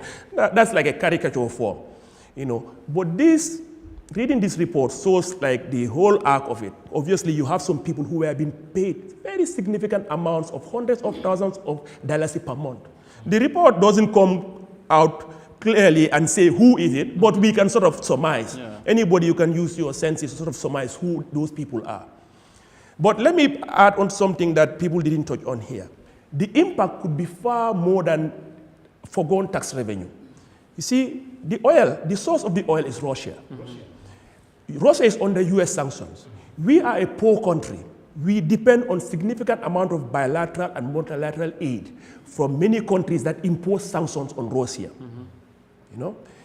Even we are not talking just about, forget about the fact that USAID has been shuttered by the Trump administration. So you can say we don't get much bilateral aid. But do you know that the US is a member of the African Development Bank, the UN, the World Bank, which means the US can block any aid from those agencies to the Gambia if they desire. If the US government were to decide that Gambia is aiding and abetting sanction busting against a country that is under sanction, whether deliberately or unwittingly, the impact that it will have on development can be very immense. We get millions and millions of dollars from the World Bank, from UN agencies, from the African Development Bank. In all of these countries, European, EU member countries, and the US, they sit on the board. I've worked in World Bank, I've worked in African Development Bank, I've worked in a UN agency. I have been in situations where I've addressed the board, and I've seen concerns that US has against countries that, I've seen them block projects in countries that are under US sanctions. And I've seen how tough a stand they can take when they see projects that might lead to violation of the sanctions. So what this government has done in its corruption and recklessness is that they have, they have potentially put in jeopardy millions of potential aid that might come here. We are lucky right now, maybe due to other geopolitical concerns. The US government doesn't seem too concerned with this particular event. Maybe in the big scheme of things, 30 million is nothing to them. And it's a one-off instance. But due to lack of controls, due to carelessness of this government, the absence of any control in government, the absence of sense of responsibility, the absence of duty to perform, we have a government here that has demonstrated this sort of thing can happen over and over again, and they don't care. So if this thing becomes a pattern, and it gets to the attention of some some EU government or to the US government, we can be putting the very development of this country in jeopardy by cutting us off access to significant amount of aid. All right. Thank you. Thank you, Doctor. I think we cannot go beyond that because we have some other issues that we need to discuss. Loolu leer na su ko defee ñu gërëm bu baax ak yéen ñuy seetaan di ànd ak Africa TV seen programme bi di suñu réew déglu ngeen noonu suñ gan gi di Dr Gajigo ci jàngat bu mu def ci mbiri Rossi Oil scandale bi jàngat bi lu ci des ñu bàyyi leen ko yéen askan bi yéen tamit ngeen def seen jàngat ak xëj na nguur gi naka lañ koo déggee ak ban taxawaay lañ cee teg moving forward as far as this issue is concerned. Beneen buñ bugg a move on quickly ci waxtaan bi mooy about the cement issue boobu tamit beneen mbir la. Cement bi price bi dafa njëg li dafa yokku taay yëpp coow li bari woon na Gambien yu bari tamit di jàmbat ci mbir moomu leen.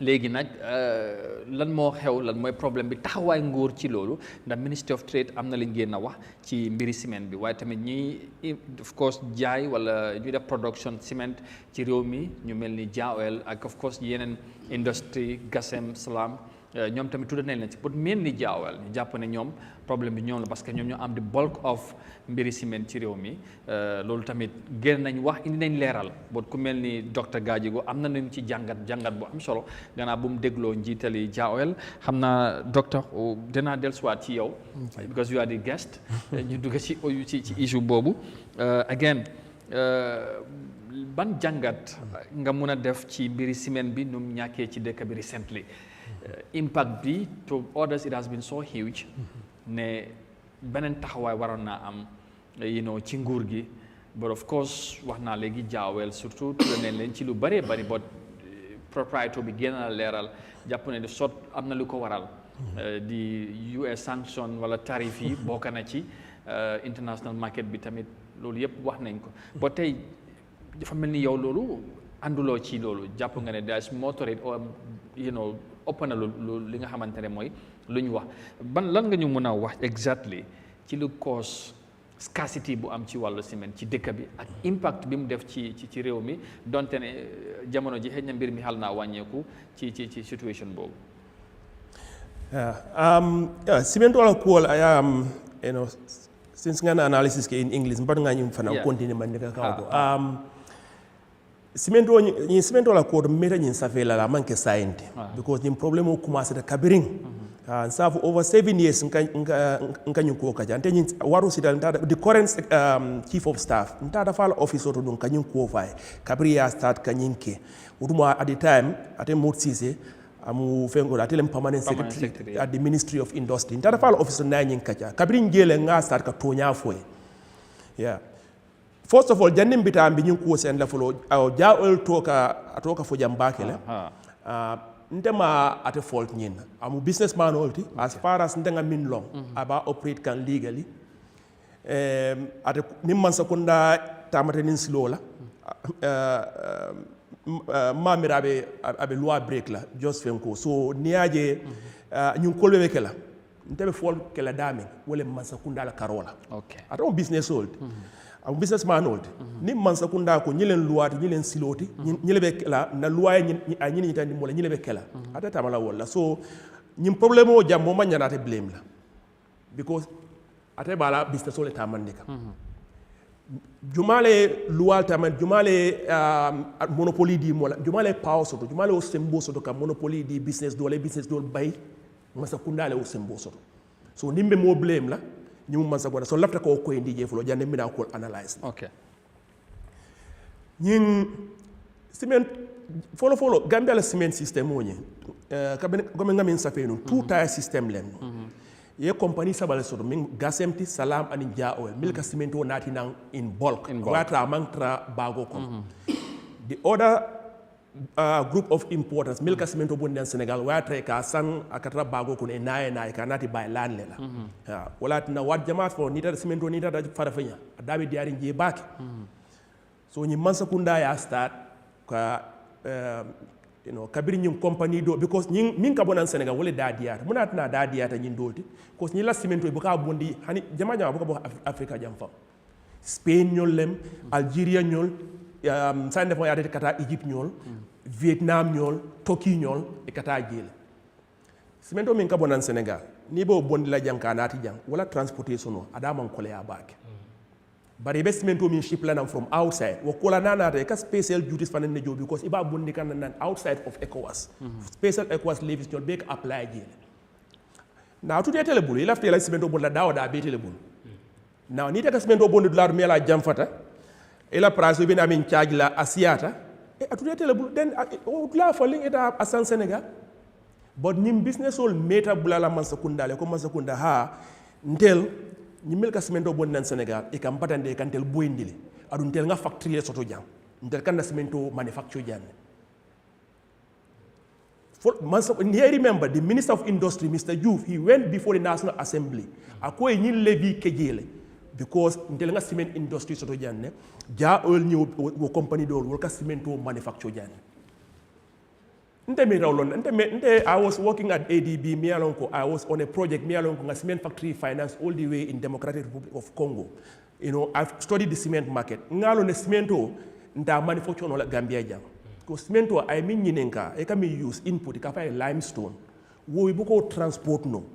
Because I'm offended in Mialon Janibe cement kilo dadale, janta kamin transport, asia battle. Ni ko transport la hani banko kan la jangoto. Ila cemento ita wa fi la price o men mi alon ko se profito soto je ka fo le ko is a high volume low value product wulati na cement factory ni ba londi la e ka londi at the side of the quarry e ka cement factory londi dami ani ka limestone bondi dami e manyana jamfala nyon bi ni fak ni atrante nga limestone soto jana basse e ko be factory londi la jang kombo ila e be boyla fo ita factory ni londi quarry ni be dami so jele nkanyita nsita nga explain more CC because amanyi ko understand nkaye ko altel ka first of all nkaye ko ifuta da ja oil la factory to ba ya je nyala ba akonyi hani nkaye ko ni ta da factory cement factory jube na be Gambia jam mota hakil fula sutula je cement factory te Gambia jam ni milka cemento import nang in bulk e ka natile in bulk atra kulungol ko ni futa da je ka muneke e ka dundi bagol ko e ka bag bagin ani manufacturing e manke kilinti bari yenyul kumote wala wudiamba ka fontel be factory le ke kanjang so alintel makoy because ni le cemento bondi nan Senegal ndel bina boylale aduntel la factory nte cemento dada non so mansakunda e la mo wala ne mo so do mansakunda mi la lon ko ha motela karamotela ferotela ke kumote amon kolea ne ko fanan askeno fa do bije fa ne ko fa do mandindi la fa isi fenkendi no fa isi filindino cause kamo filindi melon ko do mande ko do mandindi la o man ko le ya baake cause corruption on be min fo kan jabe sadi ni man sakunda to baake la so wala problem wonade so man sakunda ta ray ko ha be min kala ni milbe cemento bonde kan Senegal be stop la bari ta fo la be block la de so instead of a levy of $30 per bag mbakela say $180 per bag isaje ni wol nata ni o levijo ibe cemento wa fofe na wole famo be siala ni milka cemento bondina even outside of Africa so say motel cemento san adu wala kata nte di Cement Importers Association small scale ni mitongo kele groupe pour que on understand tam business do cemento bari ni nge sindile nga jube because nte meta ni cement meta ni ko savela manke biti amanke kununte sanji woro wala mbenyu ko investigate ka nsita fana nga jube fana ko nyilla groupe milka cemento bonina Gambia no lembam fo Gambia no te fo ndinke wala lembam fo ndinke wolte ni milka cemento boni ni nyil be kanyanta ni nyil be mu fulan wolle Gambia no lim most of them ndefo ni mil sidan kili manke foreigner do bi je ngalo ngapota nang America no ngala do ko bulaje ay nata ay trokol sa ay cemento sarsia kon anata fo jana cemento li lokumo ke ker ayib ibije so ni tenare ita ko bitum ite be nyin custom duty extra levy kela ibe min la business o faka another Gambian ne woti ebe min ma ko kan o company sabol kilindro nan Gambian oti ja olde gasem ning salam they are not owned by Gambians o manke Gambian oldi wo kola fanam ne wala business o fa mu neketa price o cement la price o kafuda man ji kotek mol fota cement la bi ñina manke di force tam cement o manketa the other time mol fota cement la mi ya lonko am manketa adu ñin cement o manke o cement la demand like many things is a seasonal time muna naka a seasonal time because janin sama be sira mo jamal project ko men start e ka koronto le ka bang pour ye korge to kije janin sama bina ba ni la fen ko man tambilenti loto e be bu ban wala ñaadi so ñin cement wala manke o jang a commencé ta ten masakunda laftale ñin compagnie sabolle mako la salam gasem and ja oil ilafte mako la minna e man silo soto so de story findi mi manke to nyaade ka fo ko ibe manufacturing industry le protect wodum mantra kerinja so mbella moy kan ja oil la interview la Hamidou Dia la interview la ngam for comment they have no problem with I'm a businessman olti ne monopoly di businessman wala mona nata advantage tala more competition so that la competition but is it about monopoly because the government I heard the minister saying like it's about protecting the Gambian industries but that's they need to be supported because they are creating job employment young Gambians and if they are not supported they will not strive as they should because and if you look at the if you look at Gambia and Senegal in mostly as they say, our Senegal wouldn't allow our products to go to their market.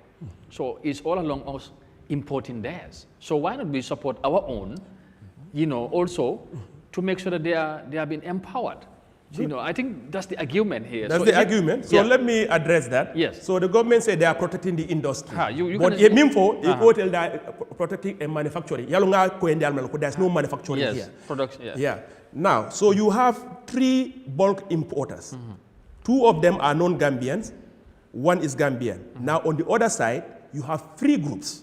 One group, Gambian ol miyalon ko iman sembo soto. Bari ye domano min soto ye motol sang ibe motol luas kan kasimento boni jankanati. Umu another group of Gambian businessmen. But the biggest group, mamil for volem Gambian consumers. Mo wuli jomale be jang jolle be Gambia jam milka bungolo melan ko sulata cimento la melan ko nyings kari dantangol kono. Nte nga project jama soro in the up country kam mol makoy hani ka boholo sing pour ka be boholo sing ka be pompo londi kandame ñing loko men tambe nga sare dandam makoy in up fula du is wol kabiri be pompo kabiri nga boholo sing cimento mi nyanda ka sang pour ka pompo fa londa kata mole do ko wo mu one example bu mil nyanda ka lojang project ko mil nyanda ka ke infrastructural development min be nyanda ka ke nyim banko kan wo be a depend cement is one of the most important ingredients so ni ta da price o kafu iko be ja oil nin salam nin gasem le mako e kan e kana nyina o karadolla mil fana bada because nun to cement la price mun to le fo sa futa jana ma pam passe nyama atata nun for over 500 fengo mi yalon ko sanji dandan ko ma jandi be nyinkela ni tata jana ni tata farfanye 225 ba kili jang na siata 300 mafa bari ñim price o ñing amanke coming international fluctuation of price wala ñin naati bari mansakunda le fan wulta ako mbe ñing extra levy kafulaje pour ka mo sama mako mbe mako le mun kam mbe mako le min kam nata jube wanke to ñaati because manufacturing tije so ni ko be o mo sabol le mako le say o company sabol le mako la ni be wol mako ka bodi ka wol mako inata say Gambian wol miyal ko funding ko mi lefta miyal ko man sembo soto mo buka demar dila e fangola tarowe woleta ke la business ota yewol be bondi la fenko Gambia no funding ko ngam foy so who do you blame for that? The Gambia government, right? Of course.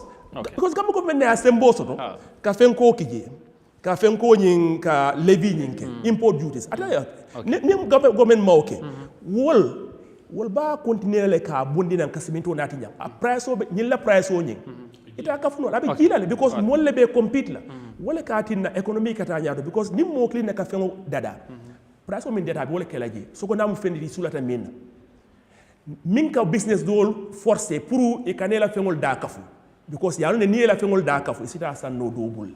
Okay. All right. Thank you, Doctor. I'll come back to you. So we look at it, because people are also saying, fact, this issue has triggered, for our dollar sheet to to depreciate, against the CFA. So we'll talk about that. Bonya, mbiri ciment bi, cioli bari na. Déglu nga docteur moom yàgg naa toppa mbir mi nekkut recent issue bi moo tax muy wax lim yàgg gestu la according to nu mu ko waxee but until recently but soo dégloo overall moom daanaka government bi nga xam ne moom moo am tëralin ñoo am loi pour teg ne li mbir mi nii lay demee ñoom la joxañ baaraam donte ne ku mel ni jaawel asoon na ne ñoom mun nañoo produce enough cement for the country Slam and other company as well Gasem but scarcity amoon na because ñoom luñ ko waxee tarif yi ak impact mu amoon but taxawaay nguur ci mbir mi yow lan nga mën a jàngatee daal situation bi ndax ànd nga ak docteur li mu wax but wala mënoon nañoo bàyyi ñuy jël tamit Sénégal yi indi in as much as dañ jàpp ne tamit there's a need pour ñu mën a protect lu ñu am tamit suñu dëkk bi mu industrie yu fi nekk pour mën a am more employment ak yooyu. man 100% indigenization nationalisation. dama ko dee support 100%. waaye dafay nekk si dëgga and the current realities. You see, misplaced priority. A conflict of interest. Bobu nga dee jël it's a pattern with this government. Amadou suñ jéej bi if we are talking about protecting our local industries we have a God-given industry mooy jéej bi suñu jéej bi moo gën a am doole ak njëriñ to the entire Gambia and even the sub-region than cement. Why the focus on cement? Fee xam nga ne bii nag su ma defee ñëpp ay dunda ñun yàlla lu ñu may si géej mun na dunda géej bi rek Gambia demal latte expanse mun na dunda Gambia yëpp géej bi rek. Why are we not concentrating on that but we concentrate on cement? Do we have a vested interest in cement? Are we benefiting from cement? Yeah, but Gambians need cement too. No. It's not about Gambians. It's about what? It's about who is making the policy, what is the policy direction? Because some of you want to protect the local industries, but there is fish here that you have given away to EU, Senegal, and other people. And that fish and the resources of the River Gambia alone could have saved us as a country. But you don't want to focus on that. But you want to focus on cement. Why? Yeah, because Gambians need cement too. But Gambians don't need fish. They do, but... In fact, our aquatic resources, not only Gambia needs it, we can even give it to other people. And have a lot of money, have a lot of foreign exchange in reserves. That will what? Boost the economy more than the cement. But doing so you see impact be, wow. Cement is just insignificant compared to. If I may. Okay, come here, doctor. Yes. You don't mind if I? No. I mean, just to buttress his point. Yeah. I mean, when you say you want to protect a local industry, means you are producing something that those producers you want to protect them. Right now, after the removal of those small-scale importers, Oil is now importing cement from Senegal. So, what argument does the Gambia government has that they are protecting the Gambia? Oil is importing cement Just from like Senegal. Oh, that's Senegal? Yes, they're importing cement. Yes, for a fact. He admitted that Hamidou admitted that in the Kerfaru interview. They import cement. Recently? As we speak, they import cement. From Senegal.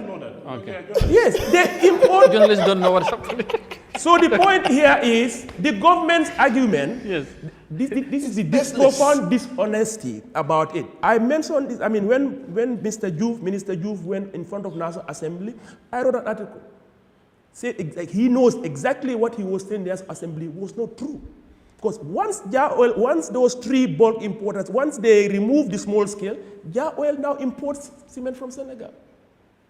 So the point is, the argument, this is a long way of coming back to him. The argument that this is Gambians versus foreigners is of no basis because two out of those three bulk importers are non-Gambians. But again, talking about the importers, because they are saying the Senegalese, some of their big businessmen are also behind some of these importers for their cement just to come, because that also favors them. They are intruders within that group, supporting them to bring cement from Senegal in essence to fight our local industries here. Yeah, that's what I told you. Ahmad, you don't even have... I don't know if you are listening to me. No, I understand what you are saying, because we are not manufacturing. That does not mean it means... No, Doc, let me help. He has made it categorically clear that these are business people. Yes. You have business people in Senegal nga xamne ñooñu dañoo bëgg seen bagage ñëw jarle Gambia. Exactly. ñooñu dañoo def lu mu mëna def pour make solo waaw, exactly. Ja oil tamit dina def loolu noonu. Waaye kan moo war a nekk suñu diggante ak kan moo war a seeti interest Gambia ak Gambian kuy jënda mooy nguur bi. So moom su defut you cannot blame these parties. loolu la nekk di explain mu setal ko ñun fii tooguñ ne di blame businessman yi non parce que ñooñu dañ am seen intérêt waaye ñun ku war a am suñu intérêt mooy nguur gi nag suñuy fenal du ñu wa dëgga yaa ngi manufacture te manufacture you are backing. I told this, and let me get to the point that you mentioned about fisheries, which is very important. You see, I'm glad you brought that up. It's a very important point. And when we go to the State of the Nation's address part, I hope we can talk about that. Wow. Do you know that the Gambia government just, in fact, renewed an agreement where any boat, any fishing boat that originates from Senegal can fish in Gambian waters. They don't have to report the quantity of fish that they've caught. They don't even have to report us. Our authorities, our maritime authorities don't even have to know. I wrote about this in an article. Our minister signed it. So that means, given the fact that even currently among our fishermen, about half of those are Senegalese, any fish and fishing vessels in Senegal, they exceed the Gambian fishing vessels more than 10 times. Now, the agreement this very government signed with Senegal is that to give Senegalese fishing boat right to fish in Gambian waters anytime without reporting to any Gambian authorities. And we Gambians don't even have to know how much they catch. When was this signed and renewed? It was, I wrote an article about it just a few months ago. It was signed a few years back. The current Minister of Fisheries, Jammeh, signed it and renewed it. Wow, okay. That's a good one. For Gambians to know, wow. You see, so you have corruption. Comme nous ko waxe boo gisee dëgg nga bañ corruption la nguur dafa am loi yi nga xam ne loolu la Gambien yi la jox pour yow nga doxal soo doxalut loolu rek nga fen si loolu si boppam corruption la boo ñëwee si télé ngay defeen parti nga gis dëgg bi yëpp nga defeen parti corruption la corruption mooy def lu jaaduwut loolu mooy corruption dishonesty sa corruption la we have grand corruption petty corruption and so there are many types léegi loolu foog mu leer moo tax soo déggee ne ok ñun dañu bëgg a protect the local industry fekkee ne am nga industry waaye nag booy def dara Amadou dangay xool lu gën a am sa néeg sooy sampas néeg dangay xool foundation bi foofu ngay commencé tëddu waaw suñu aquatic resources suñu river Gambia bi moo gënoon a am njëriñ pour Gambia ak bitim réew to protect that one boobu yàlla daf ñu ko jox boobu nekk yaa oil moo ko moom nekkul de salaam moo ko moom boobu ñun ñoo ko moom lu tax ñun ñu ngay dugga si agreements yi nga xam ne dafay noot suñ potential in terms of fisheries xoolal Ahmad let's make this clear for example lu tax ñu ngee wax kenn fayuñu pour ñu ñëw di wax dëkk bi lañ bugga comme ñu nekk foofu tamit ñu am place ñu duggee dëkk bi so ñun am nañu pour wax gis nga for example 9 million bu ma la wax US dollars is more than the budget of interior and sports 2024 budget bu nga xam ne boobu lañ jot bu ñu kat that 9 million that we have lost potentially is more than the interior budget is more than sports budget higher education you know so Amadou 9 million boobu rek lan la mën a defal dëkk bi xoolal rek so moo tax ñu ngay wax ne we don't have any problem man suma papa wax naan man daal bu nga xam ne Gambien yi mun nañ ko def fii du daan génn benn Sénégal man yëpp fii lañ ko def I'm going to support the local people ñu koy def ñu yóbbu leen China ñu jànga ñu asi machine yi ñun suñu daalay fii lañ koy sol waaye government bi loolu lañ bëgg loolu lañ wax na good te loolu moo gënoon a yomba pour def lii lu tax defuñ ko waaye si ciment bi lañ nekka waaw ciment bi tamit wax naa la Gambien dañ ko soxla yes waaye fooguloo waaye boobu tamit am na njëriñ fooguloo ne suñu river Gambia suñu ne there is no conflict of interest superseding the national interest yow loo foogee ne lan moo jar suñu lekka ak suñu sampa lan moo gën a am doole. there are different ministries. No, I'm not saying there are not different ministries. Wow. suñu lekka ak suñu sampa Amadou. waaw no lekka force kay. This is it. Why are we not working on that? as a policy yu nga xam ne dafay def ne we like tey maa ngi doon wax affaire yi farine bi flour.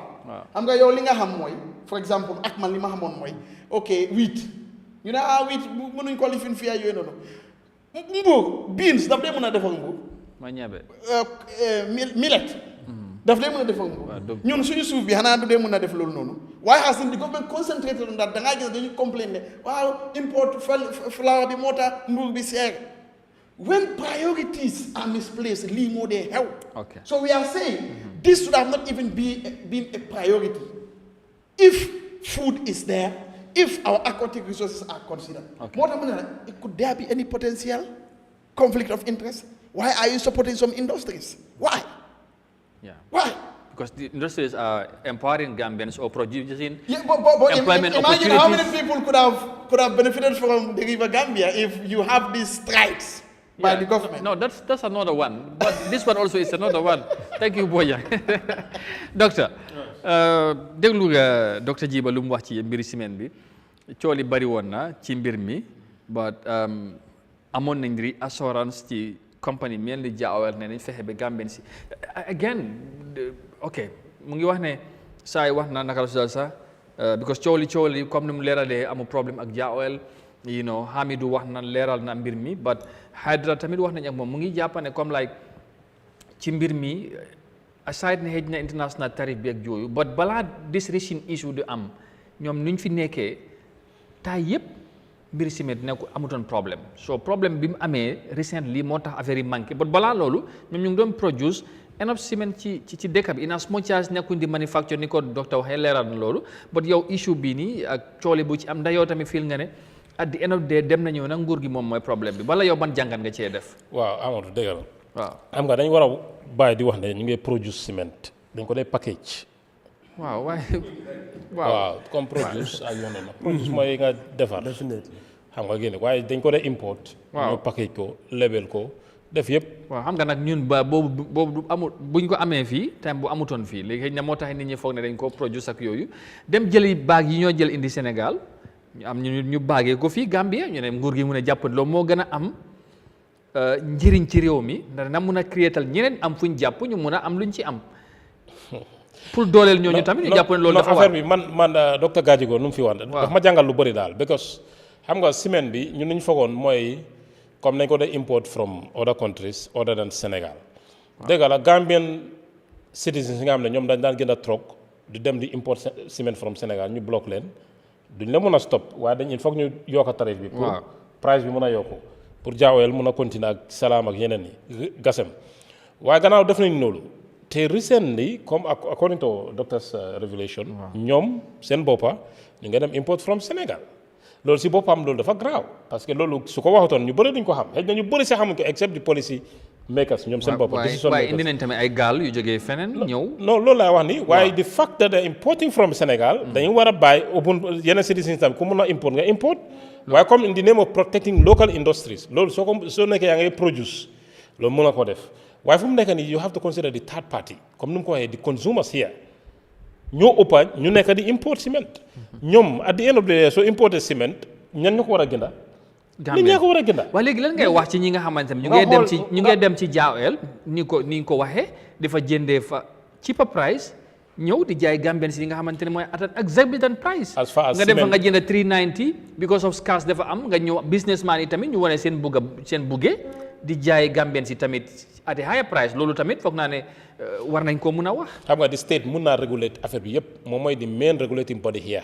ñii ñu ngee business waaw ñii ñu ngee business kii mu ngi lay xam nga the purpose of this business their main aim is businessmen to maximize profit ñoom anyhow nu mu gën a yokkoo baax na account bi gën a duuf léegi am na ñu war a ñëw regulate affaire bi government dañu war a ñëw ne il faut ñu stabilise market bi yaa ngi gis ñu assi price stabilisation policy yi nga xam ne fii lañ bëgg a mu am loolu yaa xam da nga assi ciment fële wala yaa da nga produce ciment warta passé fii loolu mën nañ ko def am nañ doole boobu waaye léegi fu mu nekk suñu bàyyoon Gambien si ñu dugga Sénégal assi jaawel tam free na Amidou Dia tam am na freedom mu dem Sénégal assi mu dem beneen dëkk assi market bi da nga gis ne dafa free price bi si boppam yaa ngi it's going to be a free market system ñoom seen boppa price bi dafa déterminal boppam da nga gis ne nit ñi ñooy decide fu ñu dem jëndee ciment yaa ngi gis whether they will rely on Senegalese cement or they will rely on cement from Spain or whatever wherever it come from ñoom ñoo xam waaye gannaaw ñu ngi ko bàyyi ñetta ñi ñu contrôle ko ñu tëj lifin bi border bi by increasing tariff loolu dafa gis ne mbir mi c'est kind of a monopoly te ñoom ni ko mën a antal foog naa in a month they're going to produce 200,000 bags something like that I don't know he mentioned something like that in the interview waaw waaye dem na ñëw na affaire bi moom nañ bàyyi ku bëgg a import from Sénégal dëgg la soo ko importé ñeneen Sénégalais yi sax loolu lañ bëgg a semaine bi na ñëw waaye da ngaa xool nag di third party ñoom ñu gën a benefit mooy consumers dafa wàññi price bi pour ñoom seen boppa waaye est-ce que ñu mën a benefit from it waaw bu ñu bàyyee ñu war a jël ñu war a indi bu fekkoon ne xëj na comme xëj na ni ko docteur waaye am na Gambien si ñu invest ay ndaw lañ ñooñu war nañ leen support bu fekkee tamit ñeneen ñu ngi ci rax nekk ci yeneen biti wala nekk ay Sénégalais parce que ñoom businessman am nañ xaalis bi am nañ seen moto mun nañoo ut seen ay driver eb fa simin indi di ko jaay fii te fekkat doole li ñu fi nekk est-ce que loolu tamit suñu interest la as a country non not actually waaye nag mbir mi comme nu ma ko waxee su government bi su demee ba chip in waaw ba step ba ñëw dugga si am na yu bunta yu mu war a ubbi yi nga xam dafa minimize semaine bi bàyyi ko from Sénégal mu seet mun naa subsidize sax because lii is all about xam nga consumer benefit mun naa chip in mu support pour wàññi price bi rek loolu yëpp mun na koo def dafa am initiative ak policy yi nga xam ne government mun naa ñëw pour wàññi price bi waaye nag comme middlemen ñi nga xam ne ñu ngi dugga si biir di jëm a jënda fii chip mu dem jaay ko fale lu seer loolu yëpp government bi ba léegi mën na ko contrôle yaa ngi secondly ma ñëw si mbiri géej bi gis nga géej bi doo bàyyi ba ñëw si non soona bi il faut ma wax si because affaire bi ji nga benn indien boo yaa indi lii nii yëpp because yaa ñu dugal doo bopp ci topic bi daje nañ beneen indien bi nga xam ne moom daf ñu laaj where are you from ñu ne ko Gambia mu Google mu gis Gambia mu xool Gambia rek mu ne Gambia is a rich country ma ne ko how mu ne ma because the Atlantic Ocean dafa enter through the country mu ne because we have fresh water gis nga géej bi lu fa nekk a lot dafa am benn waaye moo doon def masters in Taiwan ñoo bokkoon classe fare la jógee Nicaragua something like that these Latin American countries jënge from there daf leen ba Sénégal employ for some Senegalese ñu assi li ñu siike kumba Kikumba am na siike kumba is medicinal in countries like Taiwan and China lu seer la profit bu mu dee make rek is about more than $700,000 per annum that one individual moo ko moom muy employé Sénégalais te Sénégal lam ko dee amee we have it here in the Gambia di sea products rek mun nañu jàppale soo gis ne géej bi si boppam comme ni we have a lot to do daal parce que fii da ngaa wax doo jeexal all right jërëjëf xam naa affaire géej bi boobu beneen topic ba Ablaye moom mu ngi Ablaye nan doon ka sax Thiam yaa ngeen noot daaw te du wala yaa ngeen capture non xam nga lu gars yi di wax yëpp dafa bëri yaa ngi cap non soo bëggee ma tontu si yëpp dafa métti because xam nga man kenn la versus ñetta non versus ñaar kay xam nga garmi moo setam affaire du man de so it's very difficult non yow bokkuloo si anyway it's very difficult pour ma mun a tontu yëpp ok waaye dinaa jéem a laal yéen waaw léegi si issue bi yow tamit dafa mel ni ñoom mbiri semaine bi government bi lañ ci gis taxawaayam waaye wax naa lu ministre bi ak ñoom li tax government bi jàpp ne def nañ leen def tarif yi ñu teg ci importation from Sénégal fexe aar industrie yu fi nekk xëy na sax ñuy jàpp ne ñu fi nekk duñ daanoo industrie ni ko docteur waxee parce que soo koy qualify parce que daanoo producers sport ñun noonu lañ ko mën a jàppee parce que loolu lañ koy wax toujours lan mooy sa réaction ci li ñu wax ak taxawaay nguur gi surtout ci issue bii nii waaw jërëjëf Amadou foog naa ne déglu naa waxtaan yëpp waaw waaye di nga ma may ma non léegi kay may naa la waaw léegi kay si docteur Jawara lu mu wax waaw docteur Gajigo may docteur Gajigo docteur Gajigo waaw lu mu wax sorry for that am na yu bëri yoo xam ne wax na ko benn bu ma si njëkk a leeral mooy ne wax na si mbiri démocratie ne Gambian si ko indi waaw te loolu ñun nangu nañ ne Gambian si ñoo dem saanil nguur gu fi toog tey te ñu ngi leen a gërëm si loolu di leen santa te di leen ñaan 2026 ñu delloo ñu fa waaye si loolu passé tey su nekkee ne dafa am kuñ jiital te bu mu campagne mu wax ne su ñëwee dina dëgëral démocratie mu ñëw def ko foog naa ne loolu dañ ko war a rafetlu loolu mooy number one ñaareel bi gis naa si waxam ne ku naw xam-xamam la waaw te du ma ko si ŋàñña nag parce que ku nekk am nga right ak sa gis-gis waaye dama jàpp ne moom lu mu wax si wàllu corruption ñi nga xam ne moom parti bi nga xam ne moom la mu support mu UDP non da nga maa déglu rek parti bi nga xam ne moom la mu support Ablaye yaa ngi tooñ de non li nga wax ne ñun xam nañ lu xew am nga waaw déglu ma rek xam nañ lu xew non waaye bul tooñ nag non ma ne xam nañ lu xew non waaye parti bi nga xam ne moom la mu support non Ablaye bul non loolu suma position la waaw loolu laa ko wax Well, Amadou léegi kan laay waxal si yéen. Yëpp laay waxal wala moom laay. dañu laaj am nga evidence. non da am nga evidence docteur bàyyi ko yow bokkuloo ci bàyyi leen mag Ablaye rek. No, Ablaye I know when I ask him, he'll tell you which party he supports, which he doesn't support. You ask me directly, I will tell you whether I am a UDP supporter or not. Yeah. If you want to know, ask me. But go ahead. Okay, thank you very much. waaye na bàyyi tooñ. Man xam naa ne docteur Gajigo UDP la nekk di support man loolu xam naa ko. loolu xam naa ko. da nga am firnde yu leer. déedéet ma ne loolu xam naa ko. loolu jarta ut firnde. jarta ut firnde waaye lu ma wax mooy su nekkee ne moom li muy wax ci corruption lu déggu la ci moom te mu gis corruption bi nga xam ne mu ngi xew ci UDP council yi te ñoom ñu firndeel ko commission of inquiry bi firndeel ko ba léegi moom mu noppi ci kon man foofu laay am ci wàlla boobu soo ñëwee ci wàlli ciment yi am na luñ fi wax gis nga ñun lu ñu def Amadou suñ nguur dañ am gis-gis te gis-gis buñ am foog naa ne doomi réew baa ngi ko rafetlu lu tax ma wax loolu mooy ñun buñ ñëwee président bi bala mu jël dogal bii nii dem na fi industrial tour dem raaw seet compagnies yi nga xam ne ñoo nekk ci réew mi ak compagnies yooyu noonu naka lañ leen mën a doolelee pour gis ne ñi nga xam ne tey ay Gambians lañ ñu ngi leen employé ci compagnies yooyu noonu ñu mun a continuer di liggéey parce que private sector bi nguur gi foog mu dooleel ko dëkk boo dem ci àdduna bi su nekkee ne tey luy xew suñ néebo si soo gisee tey seen jafe-jafe bu bëri bu ñuy wax yépp lu ko waral mooy private sector bi dañ leen tegee boor ñun nag suñ nguur bu ñëwee nekku ne dañ jëg rek jël décision sii nii dañ dem round waxtaan ak Gambien si xam compagnie si fan lañ nekka naka lañ leen mun a doolelee ñu wax ñu ne xam nga soo waxee ne ñun suñ nguur xamuñ ne ciment bi defarewuñ ko si Gambia bi loolu kon dafa mel ni yow yaa ngi saaga ñu nekk si nguur gi yëpp because ñun xam nañ ne Jah Oil nekkul ne ñoom ñooy defar ciment bi si seen boppa waaye dañ koo indi. seen ministre bi loolu la wax.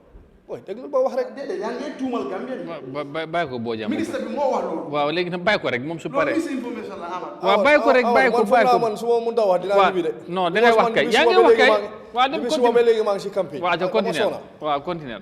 so lu ma wax mooy ñun nekkul ne dañ jékki-jékki rek ne semaine bi fii lañ ko defaree su nekkee ne ministre bi wax na loolu man dégguma ko. waaw te am naa si right. waaw waaye nag su ma ko déggee xam naa ne fii defaruñ fi ciment loolu noonu xanaa xale buy dox sax xam na ko because bor bu set di nga gis moto yu jógee Banjul si port bi ep ciment di ko yóbbu pour ñu war koo def si si kayit gi génne ko jaay ko loolu foog naa ñun ñëpp xam nañ ko xale yi nga xam ne ñu ngay dox si mbedda bi sax mun ne naa wax loolu léegi nag soo ñëwee si wàlli mbiri dooleel suñ private sector bi loolu dafa bokk si ñun si suñ gis-gis as a government mooy ne suñ private sector si waruñ leen a seetaan lu ñu leen mun a seetaan lu ñu leen mun a dimbalee mooy ñu make sure ne ñi nga xam ne tey ñu ngi leen a employ xam nga am na lu docteur Gajigo wax na ne ñaari compagnies yi nga xam ne benn bi mooy purely Gambian waaye ñaari compagnies yële ñu ko moom nekkuñ Gambians mun naa koo nangul loolu waaye ndax Gambian si amuñ fa ay shares loolu tamit lu jaral laajte la te loolu am na not only that ñaata Gambians ñoo faa liggéey Gambians yooyu noonu tey ndax ñooñu noonu dañ leen war a seetaan nguur gi daf leen war a seetaan ñu ñàkk seen liggéey yaa ngi wax ne nañ jëlee ciment Sénégal am na lu mu fi wax dinaa ko vérifier because du ma mun a jékki-jékki rek ma jóg ne lu mu wax am na because mu ne Jah Oil wax na si waxam ne moom mu ngi jëlee ji ciment Sénégal man maa ngi doog a dégg loolu because man ba tey bala maa ñëw si programme bi maa ngi doon def suma findings waaye gis nga ciment fii la gën a yombee sax Gambia fii nii la gën a yombee Sénégal man def naa suma findings bala maa ñëw maa ngi jokkoo ñoo xam ne ñu ngi nekk Sénégal laaj leen price bi waaye ñun ñoo gën a yombale ciment te loolu is for a fact su ko neexee mu indil ma évidence mu wax ma ñaata la ñu jaayee ciment Sénégal soo ko ceeñee Gambia ñaata la yaa ngi gis du loolu rek waaye soo ñëwee tamit ñun ñi nga xam ne Gambian suñu wax nii Cement Importers Association bi man si suma bopp am na ñoo xam ne engage naa leen waxtaan naa ak ñoom te wan naa leen ne doomi réew mi leen te xaalis bi nga xam ne moom lañ indi si biir réew bi invest ko fi ñun apprécier nañ ko parce que suñ nguur buñ ñëwee dañ ubbil doomi Gambie si ñu ñëw parce que tey you know suñ bàyyee xel lu fi nekkoon amul benn doomi Gambien boo xam ne ñeme nga woon a jël sa xaalis dugal ko si biir réew mi fii nii invest ko fi tey ñun suñ nguur ubbeeku nañ Gambien saa ngay ñëw ku nekk loo am nga indi ko dugal ko si biir réew bi su nekkee ne loolu am na ñun ñu dem ba gis ne dañ bugg a dooleel local market bi wala local industries pour ñu gis ne ñoom tamit dinañ gën a mun a employ moo Gambiens si ndaw yi nga xam ne ñu ngi toog ñu am fuñ jàppa loolu noonu foog naa kuy doomi Gambien da nga ko war a support. su ma la déggee mooy yow da nga ànd dogal bu nguur gi jël. dama si ànd 100%. because tey moom ciment importer yu mu wax am na ñoo xam ne tey suñ jëlee ciment suñ ko jëlee Sénégal suñ ñëwee si boori traffic light bi leen dee dem taxawal fa seen pick-up seen truck si suñ ko jaayee suñ la jaayee ciment bi ñu yóbbul la ko seen place ñu toonaat moto bi demaat Sénégal te man gis naa si ay drivers yoo xam ne condition yu leen tegoon si jamono jooju noonu si liggéey boobu noonu am na ñu bëri den resign man am naa si ay raka yoo xam ne ñu ngi doon dawal si benn compagnie du ma tudda turi compagnie waaye condition yu leen tegoon because yow imagine nga jëlee ciment bi Sénégal nga ñëw amuloo benn bitik boo ko wàccee loolu naka la yokkee économie réew mi su nekkee ne yow da nga jënd ciment bi nga ñëw taxaw si diggi mbedda bi nga jaay sa ciment nit jënd ko nga dem wàcceel ko nga delluwaat Sénégal indi ciment ndax loolu réew bi la nekk di yokka wala benn nit la nekk di yokka gis nga suñuy waxtaan bu ñu waxtaan ak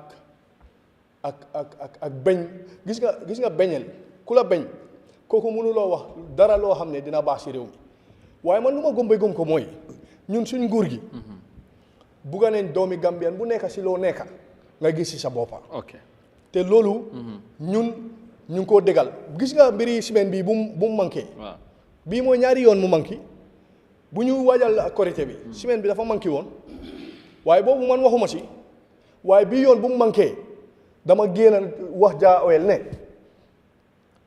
nguur gi su nekkee ne nguur gi dafa bugg a dooleel compagnie si nga xam ne réew baa ko moom wala si biir réew mi lañ nekka yéen tamit warul leen a gàcceloo nguur googu noonu parce que duñ mun a blame benn boor bi because nguur gi lu mu def mooy dimbale doomi réewam waaye nag yow seetal Sénégal tey soo amee woon benn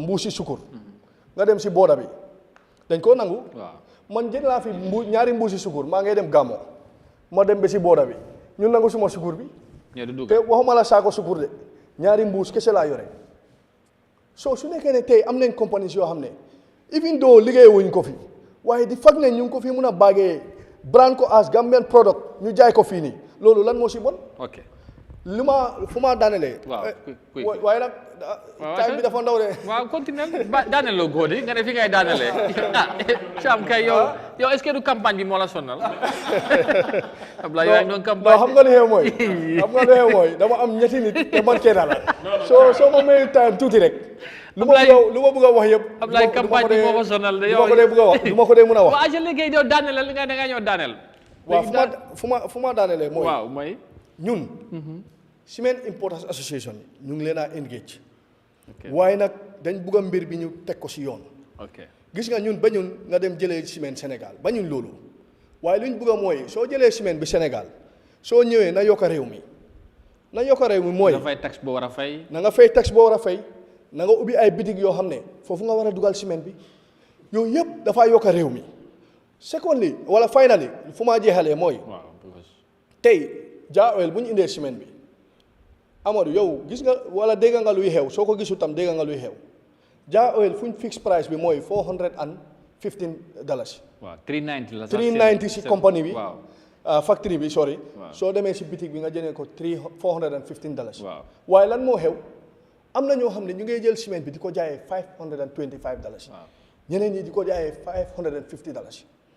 te fu ñu koo jaayee nekkul ne gis nga nguur nekkul ne fu nekk la mun a nekka at the same time Gambien si ñun ñoo war a am yërmande suñ biir gis nga leena rek laa nangul waaye du rôle government pour ñu réguler loolu of course nangu nañ loolu waaw foofu tamit problème te nangu nañ loolu te man maa ngay challenge the Ministry of Trade man wax naa ko gis nga man nekkuma koo xam ne damaa support nguur gi rek blindly because ministre boobu noonu campagne ñu de waaye man dama campagne ba suma bopp bi di métti 2021 ba léegi maa ngay campagne am di deputy campaign manager of NPP ñun suñ nguur gi caaxarewuñ ko gis nga ministre bi maa ngi koo challenge na make sure ne ñi nga xam ne ñu ngay jël ciment bi di ko jaayee 525 pour lor askan bi nañ dal seen kaw ñu jël loi bi teg ko seen kaw because loolu noonu ministre bi président bi mënut a nekk fu nekk président bi dafa am ñi nga xam ne ñoom la appoint dooleel leen si constitution yi réew mi pour ñu liggéeyal ko te ñooñu noonu ñoo war a jàppale président bi ndax liggéey bu rëy bi nga xam ne mu ngi koo def si réew mi Gambien si feeñal ko gis nga lu mu wax si mbiri waali waali géej gi dama may foofu yow nga bàyyi noonu rek anyway wala waaye it's okay waa ca waxal non du ma ko accuse non man ñëw ma fi pour accuse kenn man dama ñëw fi léegi yow pour wax li nga xam ne mooy xew léegi lan moo xew foofu si affaire géej gi si wàlli géej gi ñun suñ nguur caxaane wuñ géej gi Gambia bi caxaane wuñ ko te duñ ko caxaane mais bi nag time bi nga xam ne UDP government ñu ngi woon si ñu ngi woon si suñ biir am na ay ñaaw yoo xam ne defoon nañ ko waaye gis nga bu NPP government bi ñëwee ñaaw yooyu yëpp tegee nañ ko saay ngeen dem renew contract bi ma ne loolu docteur mu ne da ngay renew léegi contract loolu waxi docteur la waaye man du ma déglu waxi docteur man xam nga kan laay déglu minister of fisheries and water resources man du déedéet man suma ministre yi fooguma dinañ nax askan bi because suñ président naxut askan bi kii lu mu wax man dama jàppane waxam la waaye su ma déggee ne loolu ministre bi wax ko den si laay doog a wax suma position man lu ma gëm mooy ñun suñ nguur supportuñ corruption duñ mus a support corruption waaye nag nañ teg yëpp si yoon ba nga xam ne ku nekk sa axa ak sa yelef nañ ko respect jërëjëf Ablaye docteur mu ne nga laajte ko nag ba mu pati la bëgg nga bàyyi di ko accuse boobu moo gën a leer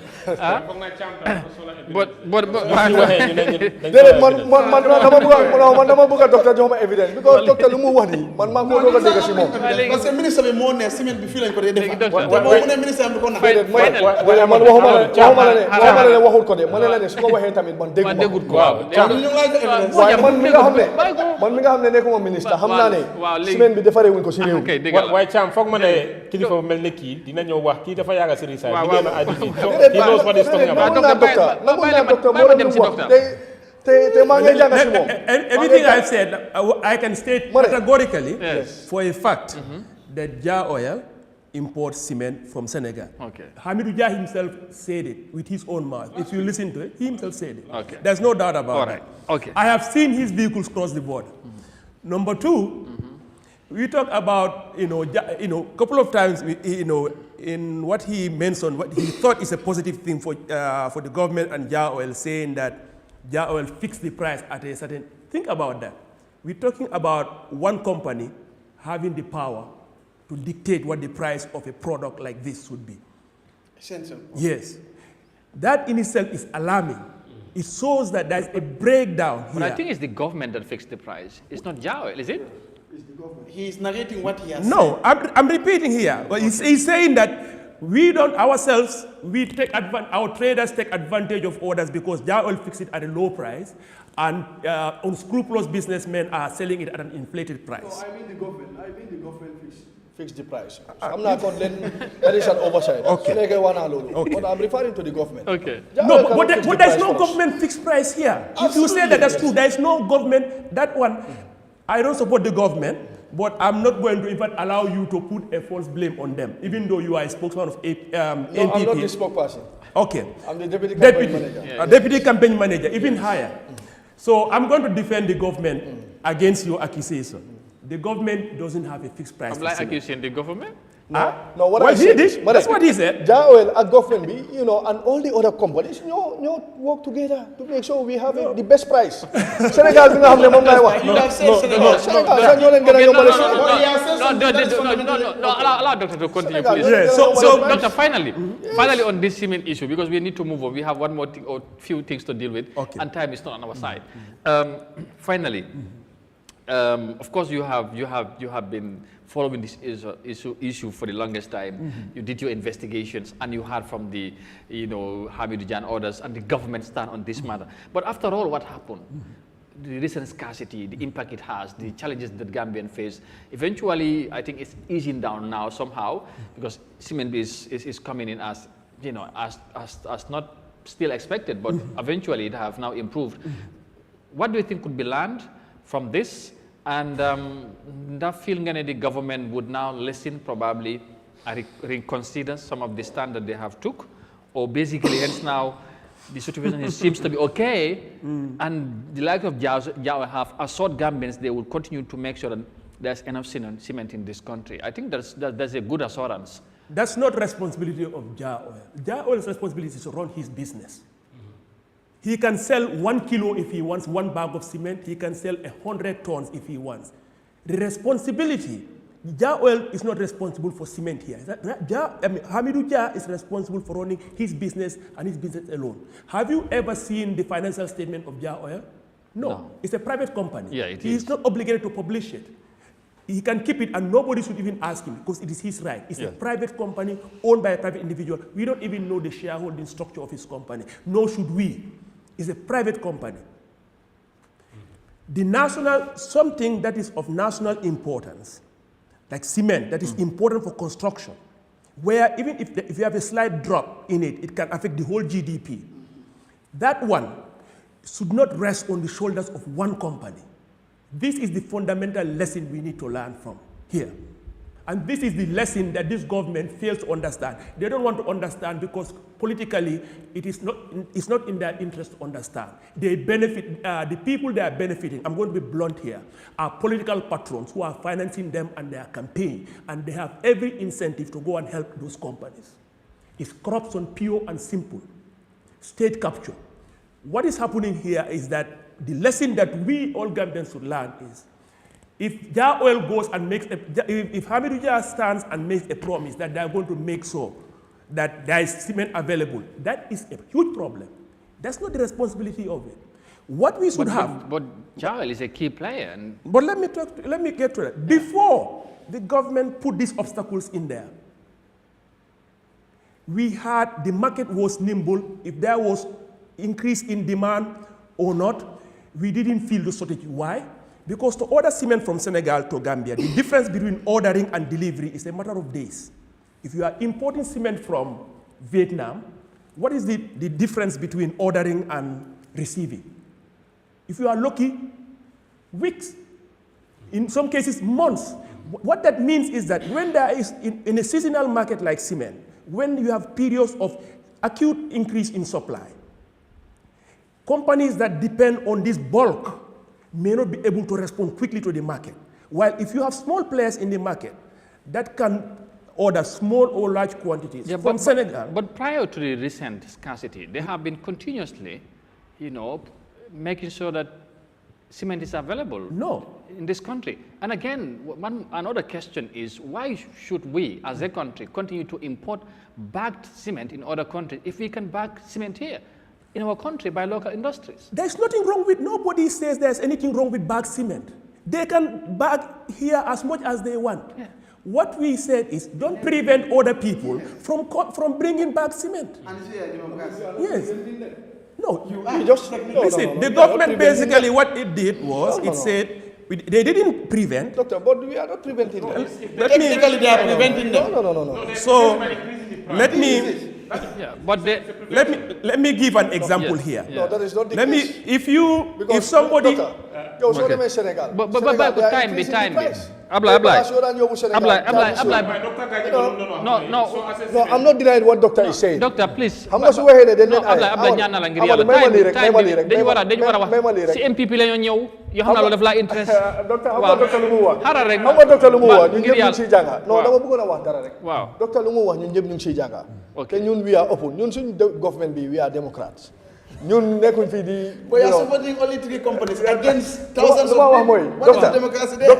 Docteur dafa war a seetal fii nii. Finally, can you land, please? Docteur dafa war a seetal fii nii. Nekkul ne ñun dañ prevent kenn bu mu indi. Waaw léegi. waaye nag xam na docteur xam na loolu. Yokk price bi Sénégal tam yokk nañ price yi. Waaw okay. Doctor, can you please land? Yes. Can you land, please? Yeah. Now I was just going to say. Yeah, please. Finally. The government technically they didn't prevent importation of bagged cement, but they made the price so high that it makes no sense anymore because they made so that per bag, the amount of tax is $180. No matter how cheap it is from Senegal now, a bad cement importer will now have to sell their cement at much higher price than anyone doing bulk. There's nothing wrong with doing bulk. Okay. Nothing wrong with it. All right, thank you. Yeah. Thank you, Doctor. And I know there is more that, of course, we can also discuss about the cement issue, but time wouldn't allow us to go beyond this. We want to thank you, Doctor, for the, clarity and some of the issues you have explained, and of course, the reaction from the panelists as well. Many of you also out there are reacting and giving their views to this issue as well. Thank you very much. We appreciate that because we always want to hear your feedbacks and your comments as well. Finally, well, we meet to the orders because time. MPP foog ñu discuss now balaa maa dellu si docteur nga docteur moo nekk guest bi léegi si saay laay dem ci Ablaye xam naa ne foofu lañ ko yaa ngi tuumal fii docteur nag yu di fii la yow loolu dafa war a leer non la loolu ne ku leeral ci kanam bàyyi ko rek nga docteur nga tay ama docteur non dama docteur non xaaral rek Ablaye xaaral nga tay dëkk bi wax fii loo amul évidence ba dafa orut de ay suuf si dañ bëri de te bàyyi loolu léegi ñu wax ci MPP tuuti MPP once again congratulations as the new national deputy campaign man. Thank you. Ablaye daf la war a Bojang daf la war a congratulate waaye amul problème seen gis nañ dafa mel ni tay seen parti bi gis naa yaa ngi foog ngeen yokk campagne bi because parti bi ñu bari jàpp ne tay moom lu leen dal dafa métti faction si bari na ci biir MPP te li ci gën a yéeme mooy gis nañ resignation yu nekk di am just recently gis nañ ay ñu am taxawaay ci parti bi di resign about foog naa 12 members yi nga xamante ne key members as reported in the media ñoom ñu ngi resign ci parti bi lan moo xew few weeks after bu président bi wax ne ngeen put seen house in order dafa mel ni président Barrow am na lu mu yëgoon ci MPP lu jaarul yoon ne ngeen def seen house in order loolu amut gis nañ ko mel ni seen former youth président Keba Madi Bojang génna léegi ba mu génnee ñu ko gom àndoon ak moom ñu bari ñu ngi tekki seen nomba tànk di bàyyi parti bi lan moo xew. jërëjëf xam nga first of all loo wax docteur dama ko doon tooñ rek. waaw boobu I don't mean it so because xam nga waxtaan la rek xam nga soo bëggee waxtaan bi ne. waaw moo crack jokes. non docteur loolu moom tooñ la waaye am na right pour bokk fu ko neex because Gambien la te constitution baa ko doon. Bojang Baye Ablaye. non xam nga loolu is important ñu leeral ko because suma koto la ba pare maa ngi jàng si moom lu bëri tamit. lii mooy the beauty of democracy. gis nga réew suñ ko waxtaanee wut rek. njëriñ feeñ xol yi dinañ tànga ba pare su xol yi tàngee rek rébellion dina am. ñun suñ nguur bëgguñ loolu ñun dañ bëgg ñu waxtaanee réew mi ku nekk indi sa xalaat ñu seet di bés ñu jël yooyu noonu doxal réew mi te président Adama Barrow loolu la oote. soo ñëwee si wàlli resignation yi nga xam ne xew na lii nekkul lu ñu jaaxal although is regrettable parce que political party boo gis bëggut benn nitam manqué dafa bëgg a bër bu seet mu yokku. waaye nag wax nga ne about 10 or 15 ñoo resign. ñi ay leaders. waaw about 12. I prominent think key members it's of the about party. 12. Wow. No, they are not prominent.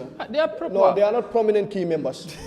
soo waxee loolu dinaa ko weddi parce que lu tax may wax loolu mooy ne am na ñoo xam ne si local structures yi lañ nekk te xebuñ seen place foofu waaye nag ñun lii luñ gisoon la. li moo taxoon président bi di wax. non président bi gisoon na lii waaye loo tax président bi jëloon ay action because soo bàyyee xel ñun suñ NPP youth wing bi am na jamono kenn déggut suñu activité fenn si biir réew mi parce que ki nga xam ne tey moom lañ tegoon si boppa bi li nga xam ne moom lañ ko sasoon pour mu def ko am na yoo xam ne mutalut ko woon dëgg la nag mun naa nangu ne doomi aadama munta mutal yépp waaye nag gis nga man dama am benn jikko boo xam ne ku ma xam Amadou xam na ko si man su ma nekkee si dara mu óor ma ne ma lii gëmuma ko damaa bàyyi loo tax man in 2018 boobu maa nekkoon di propaganda secretary nekkoon naa deputy administrative secretary 2015 2016 GDC ma nekk fa director of research strategy and policy making 2017 ma nekk fa national propaganda secretary 2018 waaye bu ma demee ba gis ne dëgg am na yoo xam ne man ànduma si dama bàyyi waaye du ma nekk foofu noonu di undermine pour yaaxa. waaw comme dégg naa ku mel ni Keba Madi Bojang di wax loolu la def dafa gisatul boppam ci parti bi bàyyi na waaye ñenn na ci yéen di ko attaque déedéet nee na nag ngeen bàyyi ko déedéet boo leen ko bàyyoon ba bu waxee du baax loolu nag exemple dina toj kaas yi loolu bàyyi leen ko ñun suñ parti waaw duñ dee attaque kenn parce que ñun suñ parti leader jàngaluñu loolu luñ gëm mooy Keba Madi bu issue bi jógee man xam nga I was the national youth PRO NPP te gis nga buñ nekkee foofu noonu ñun try nañ so much pour make sure ne ñu liggéey closely with Keba Madi waaye am nañ ci ay jafe-jafe yu bëre yoo xam ne bëgguma toog fii di ko wax parce que su ma koo wax dafa indi moo debate te man debate yooyu noonu bëgguma ko waaye bu nit ñi xamuñ di gis ñi di bàyyi parti bi dina ngi wax ne da ngeen war a xam nga su nekkee ne yow nga ne ba pare yéen da ngeen bàyyi seen problème booba ngeen toppal UDP xam nga yow nga ne su nekkee ne kontaanuloo si parti waaw te parti boobu noonu boo fa nekkee am na opportunities yoo xam ne nguur gi jox na la ko te yow musuloo reject opportunities yooyu noonu te nga bàyyi ba opportunities yooyu noonu jeex nga ñëw nga ne yow kontaanuloo si parti boobu noonu kon ku am xel moom dina analyser boppam. kam moo def loolu.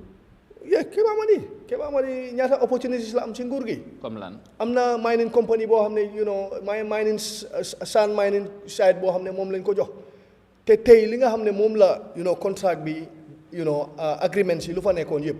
ndax yëpp motal nañ ko loolu yëpp xam nañ ko tey si wàlli Keba Madi bëgguma si wax because Keba Madi jox naa ko cër te man ba léegi maa ngi am yaakaar ne dina ñëwaat si parti bi because moom si boppam wax na ne bugg na président Barrow te gëm na ne président Barrow is the right candidate waaye am na lu ko naxari te nit ku nekk nag naxaram doo ko xeebal because nit soo ko buggee xeebal naxaram rek yaa ngi ko bugg a tooñ dinaa ko nangul ne mais bi am na lu ko naxari waaye nag lu ma gis ne moo ko naxari pour man loolu nekkul loo xam ne war naa tax nga bàyyi parti because yow su nekkee ne da nga bugg a nekk si political party te yow parti boobu noonu bugguloo yeneen xar kanam ñëw pour yokku yow mu fa nekkoon démb rek nga bugg a continuer di fa nekka te parti bi bugg a yokku su boobaa man lu ma gis ne loolu c'est genuine reason because su nekkoon ne parti bi nekkoon di def ay activité parti bi ñu ngi leen def activités gis nga Keba Madi bu muy nekk président man amul benn activité boo xam ne Keba Madi moo ko initiate for over 1 year maa ngi liggéey ak moom si biir parti bi ñun ñoo daan jóg di dem throughout the country man bokk naa si Alpha Dem Keba Dem Alpha Dem is the auditor Keba Dem ñun ñoo daan dem si turu youth wing di dem di def ay activities pour nit ñi xam ne youth si ñu gis seen boppa te time boobu noonu am na benn foundation boo xam ne ñu ngi ko ooyee Jinkong Foundation most of his activities yu mu daan def suñ ko joxee in the name of youth wing yow nga yóbbu ko to a foundation su boobaa yow lan nga bugga ndax yaa ngee dimbale parti boobu noonu soo demee nga ne man suma foundation moo def lii te fekk parti bi dooleel nañ la. waaye waxu leen loolu yëpp. déedéet xam nga ñun bëgguñ fii nekk di indi wérante yu du jeex because ñun suñ parti is the most democratic party in this country. because tey Keba Madi da nga maa déglu rek. yow moom sa parti lii la boor bu set mu daxa soo waxee sa kanam bi rek ñaaw na sax mu ne la ne you are fired from the Noto Alliance boobu sax du parti sax boobu movement la so ñun bu issue bi jógee gisuloo kenn koo xam ne dina àndaa ruling party Amadou nga taxaw nga nekk biir Spain media house jël la nga taxaw di ŋaaña sa parti openly on the air te dara fekkut la si loolu NPP for the first time mu xew si history of the Gambia ñun ñoo njëkk a def loolu te dara fekkul la si kenn saagul la kenn xasul la in fact dañ dem ne la ne loo wax sa xalaat la am nga si raay ñëwal ñu continuer liggéey soo bàyyi xel few months ago am na fu mu demoon Spain buñ ko interviewé with another media house mu wax lu ko ne si parti bi si suñ national executive waaye loolu yëpp dañ ko ooyaat ne ko ne kaa ñu liggéey waaye action yi nga xam ne mu ngi ko doon def ak nit ñi nga xam ne tey ñoom nga wax ne dañ resign te ñooñu sax resignation yooyu noonu most of them they are not realistic because ñooñu noonu yow 1 week rek man as deputy campaign manager ñooñu noonu ñi nga xam ne ñoom lañ wax ne dañ resign démb am na ñoo xam ne ñëw nañ dëggal nañ seen boppa ne ñoom resignuñ dañ leen jël seen information te am na ñoo xam ne sax bëgg nañ naa jël action against that because dañ am nga propaganda yow doo mun a nekk si ruling party nga ne yow nu ma neex laa fa doxee du ma wax lu ma def su nekkee ne ñun suñ parti dafa am sarta bi nga xam ne moom lañ teg mooy ne soo nekkee doomi parti da nga war a support agenda parti boobu. ok su nekkee ne nag yow dem nga ba gisatuloo sa bopp si agenda parti bi demal nga dem seet foo bugg a dem wala nga def loo bugg a def. ok léegi su nekkee ne yow loolu amut. léegi Ablaye finally bala ma indi gaay waa léegi may ma rek liñ gis. in reality politics is about more numbers. as a ruling party. buñ demee ba gis seen nit ñi di bàyyi. ngeen koy tuutal. for example buñ toogee gis yéen ngeen di celebrate lu xew ci yeneen opposition party for example UDP ngeen koy welcome te yéen seen biir party lu mel noonu wala lu gën a garaw within a week lu ëpp 10 nit di resign for the first time ñu gis ko est-ce que li du sign MPP mu ngeen head into the wrong direction leading to the election. déedéet xam nga ñun politicien la te ñun fu ñu dee natee ndax parti mu ngee dem kanam ndax demut gannaaw mu ngee dem gannaaw. waaw su nekkee ne tey am nga 5 yu resign nga am 200 yu dugga cross capet. jógee fan.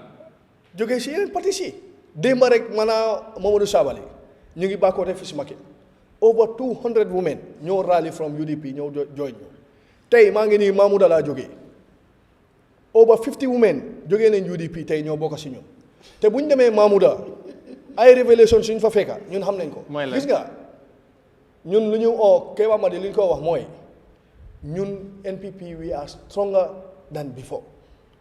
te doomi réew mi ak alliance bu ñu àndal because bul fàtte ne ñun alliance bu mag lañ àndal te alliance bi yëpp amul kenn koo xam ne. is disgruntled amul kenn koo xam ne wax nga ne NPP nu mu doxee neexut la.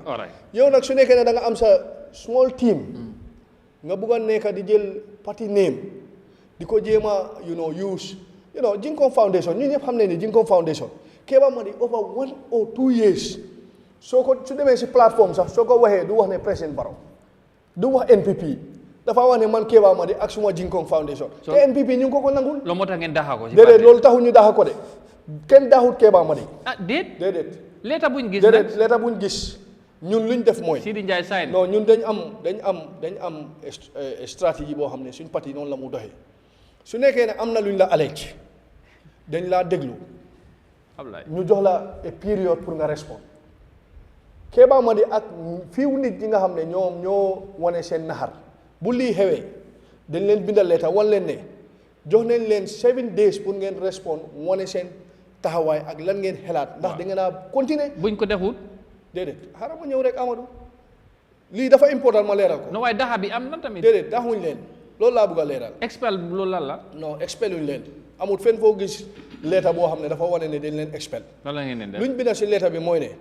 position yi nga xam ne dañ leen jox 7 days xaaral ma ñu ko leeral loolu balaa loolu am nañ ay teams yoo xam ne dem nañ waxtaan ak ñoom jéem a xam lan moo leen naxari man si suma boppa as the youth wing PRO at the time man initiate naa discussion boo xam ne ay kilifa jël leen Keba Madi yóbbu ko ba si président bi toogaa moom mu laaj ko lan moo la naxari mu ne dara naxariwul ma dara naxariwul la tey nga ne yow da ngaa bàyyi loolu sa gis-gis la waaye lu ñu def mooy dañ leen jox 7 days pour ñoom ñu wax lan moo leen naxari su nekkee ne yow am na lu la naxari jox nañ la 7 days ñu ne nga tontu waaye da nga war a tontu su nekkee ne yow am na lu la naxari. waaye léegi ne daxul leen léegi la moo léegi nag bu 7 days bi jeexee tontu wuñ. waaw te ñu ngi continuer di yaaxa turi parti bi di wax ci parti bi li nga xam ne àndut ak suñ luwaay parti bi. waaw eventually si la national executive jël resolution. waaw def lan pour génne leen si place yi nga xam ne yooyu lañ leen dénkoon. mooy daxa ngeen leen. déedéet daxuñ leen.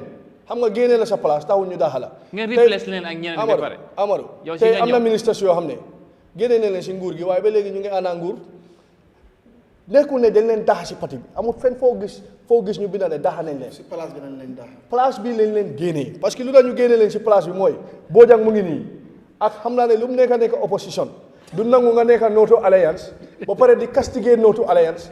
nga yore fa place boo xam ne mun ngaa influence ñeneen ñu génna. ñu toog di la seetaan. voilà jërëjëf. thank you rek la waaye ñun Bojang quickly they are still NPP. sa reaction. Quickly. waaw. My reaction is Keba Madi right am la comme moom nu mu ko waxee. ak any other Gambian. waaye the fact ne NPP is the most democratic party. loolu amut parce que NPP soo fa nekkee nga génnee fa jagal nañ leen ñu xaar seen deret. waaw loolu la ñu wax di jagal nañ la ñu wax li la jëw yëpp li ngeen tere nga bu amoon seen diggante yëpp dañu koy wax loolu démocratie du doxee noonu man tamit di waxin na rek kon. he doesn't mean it. Okay, Legi. Anyways. In a minute, please. Yes, in a minute.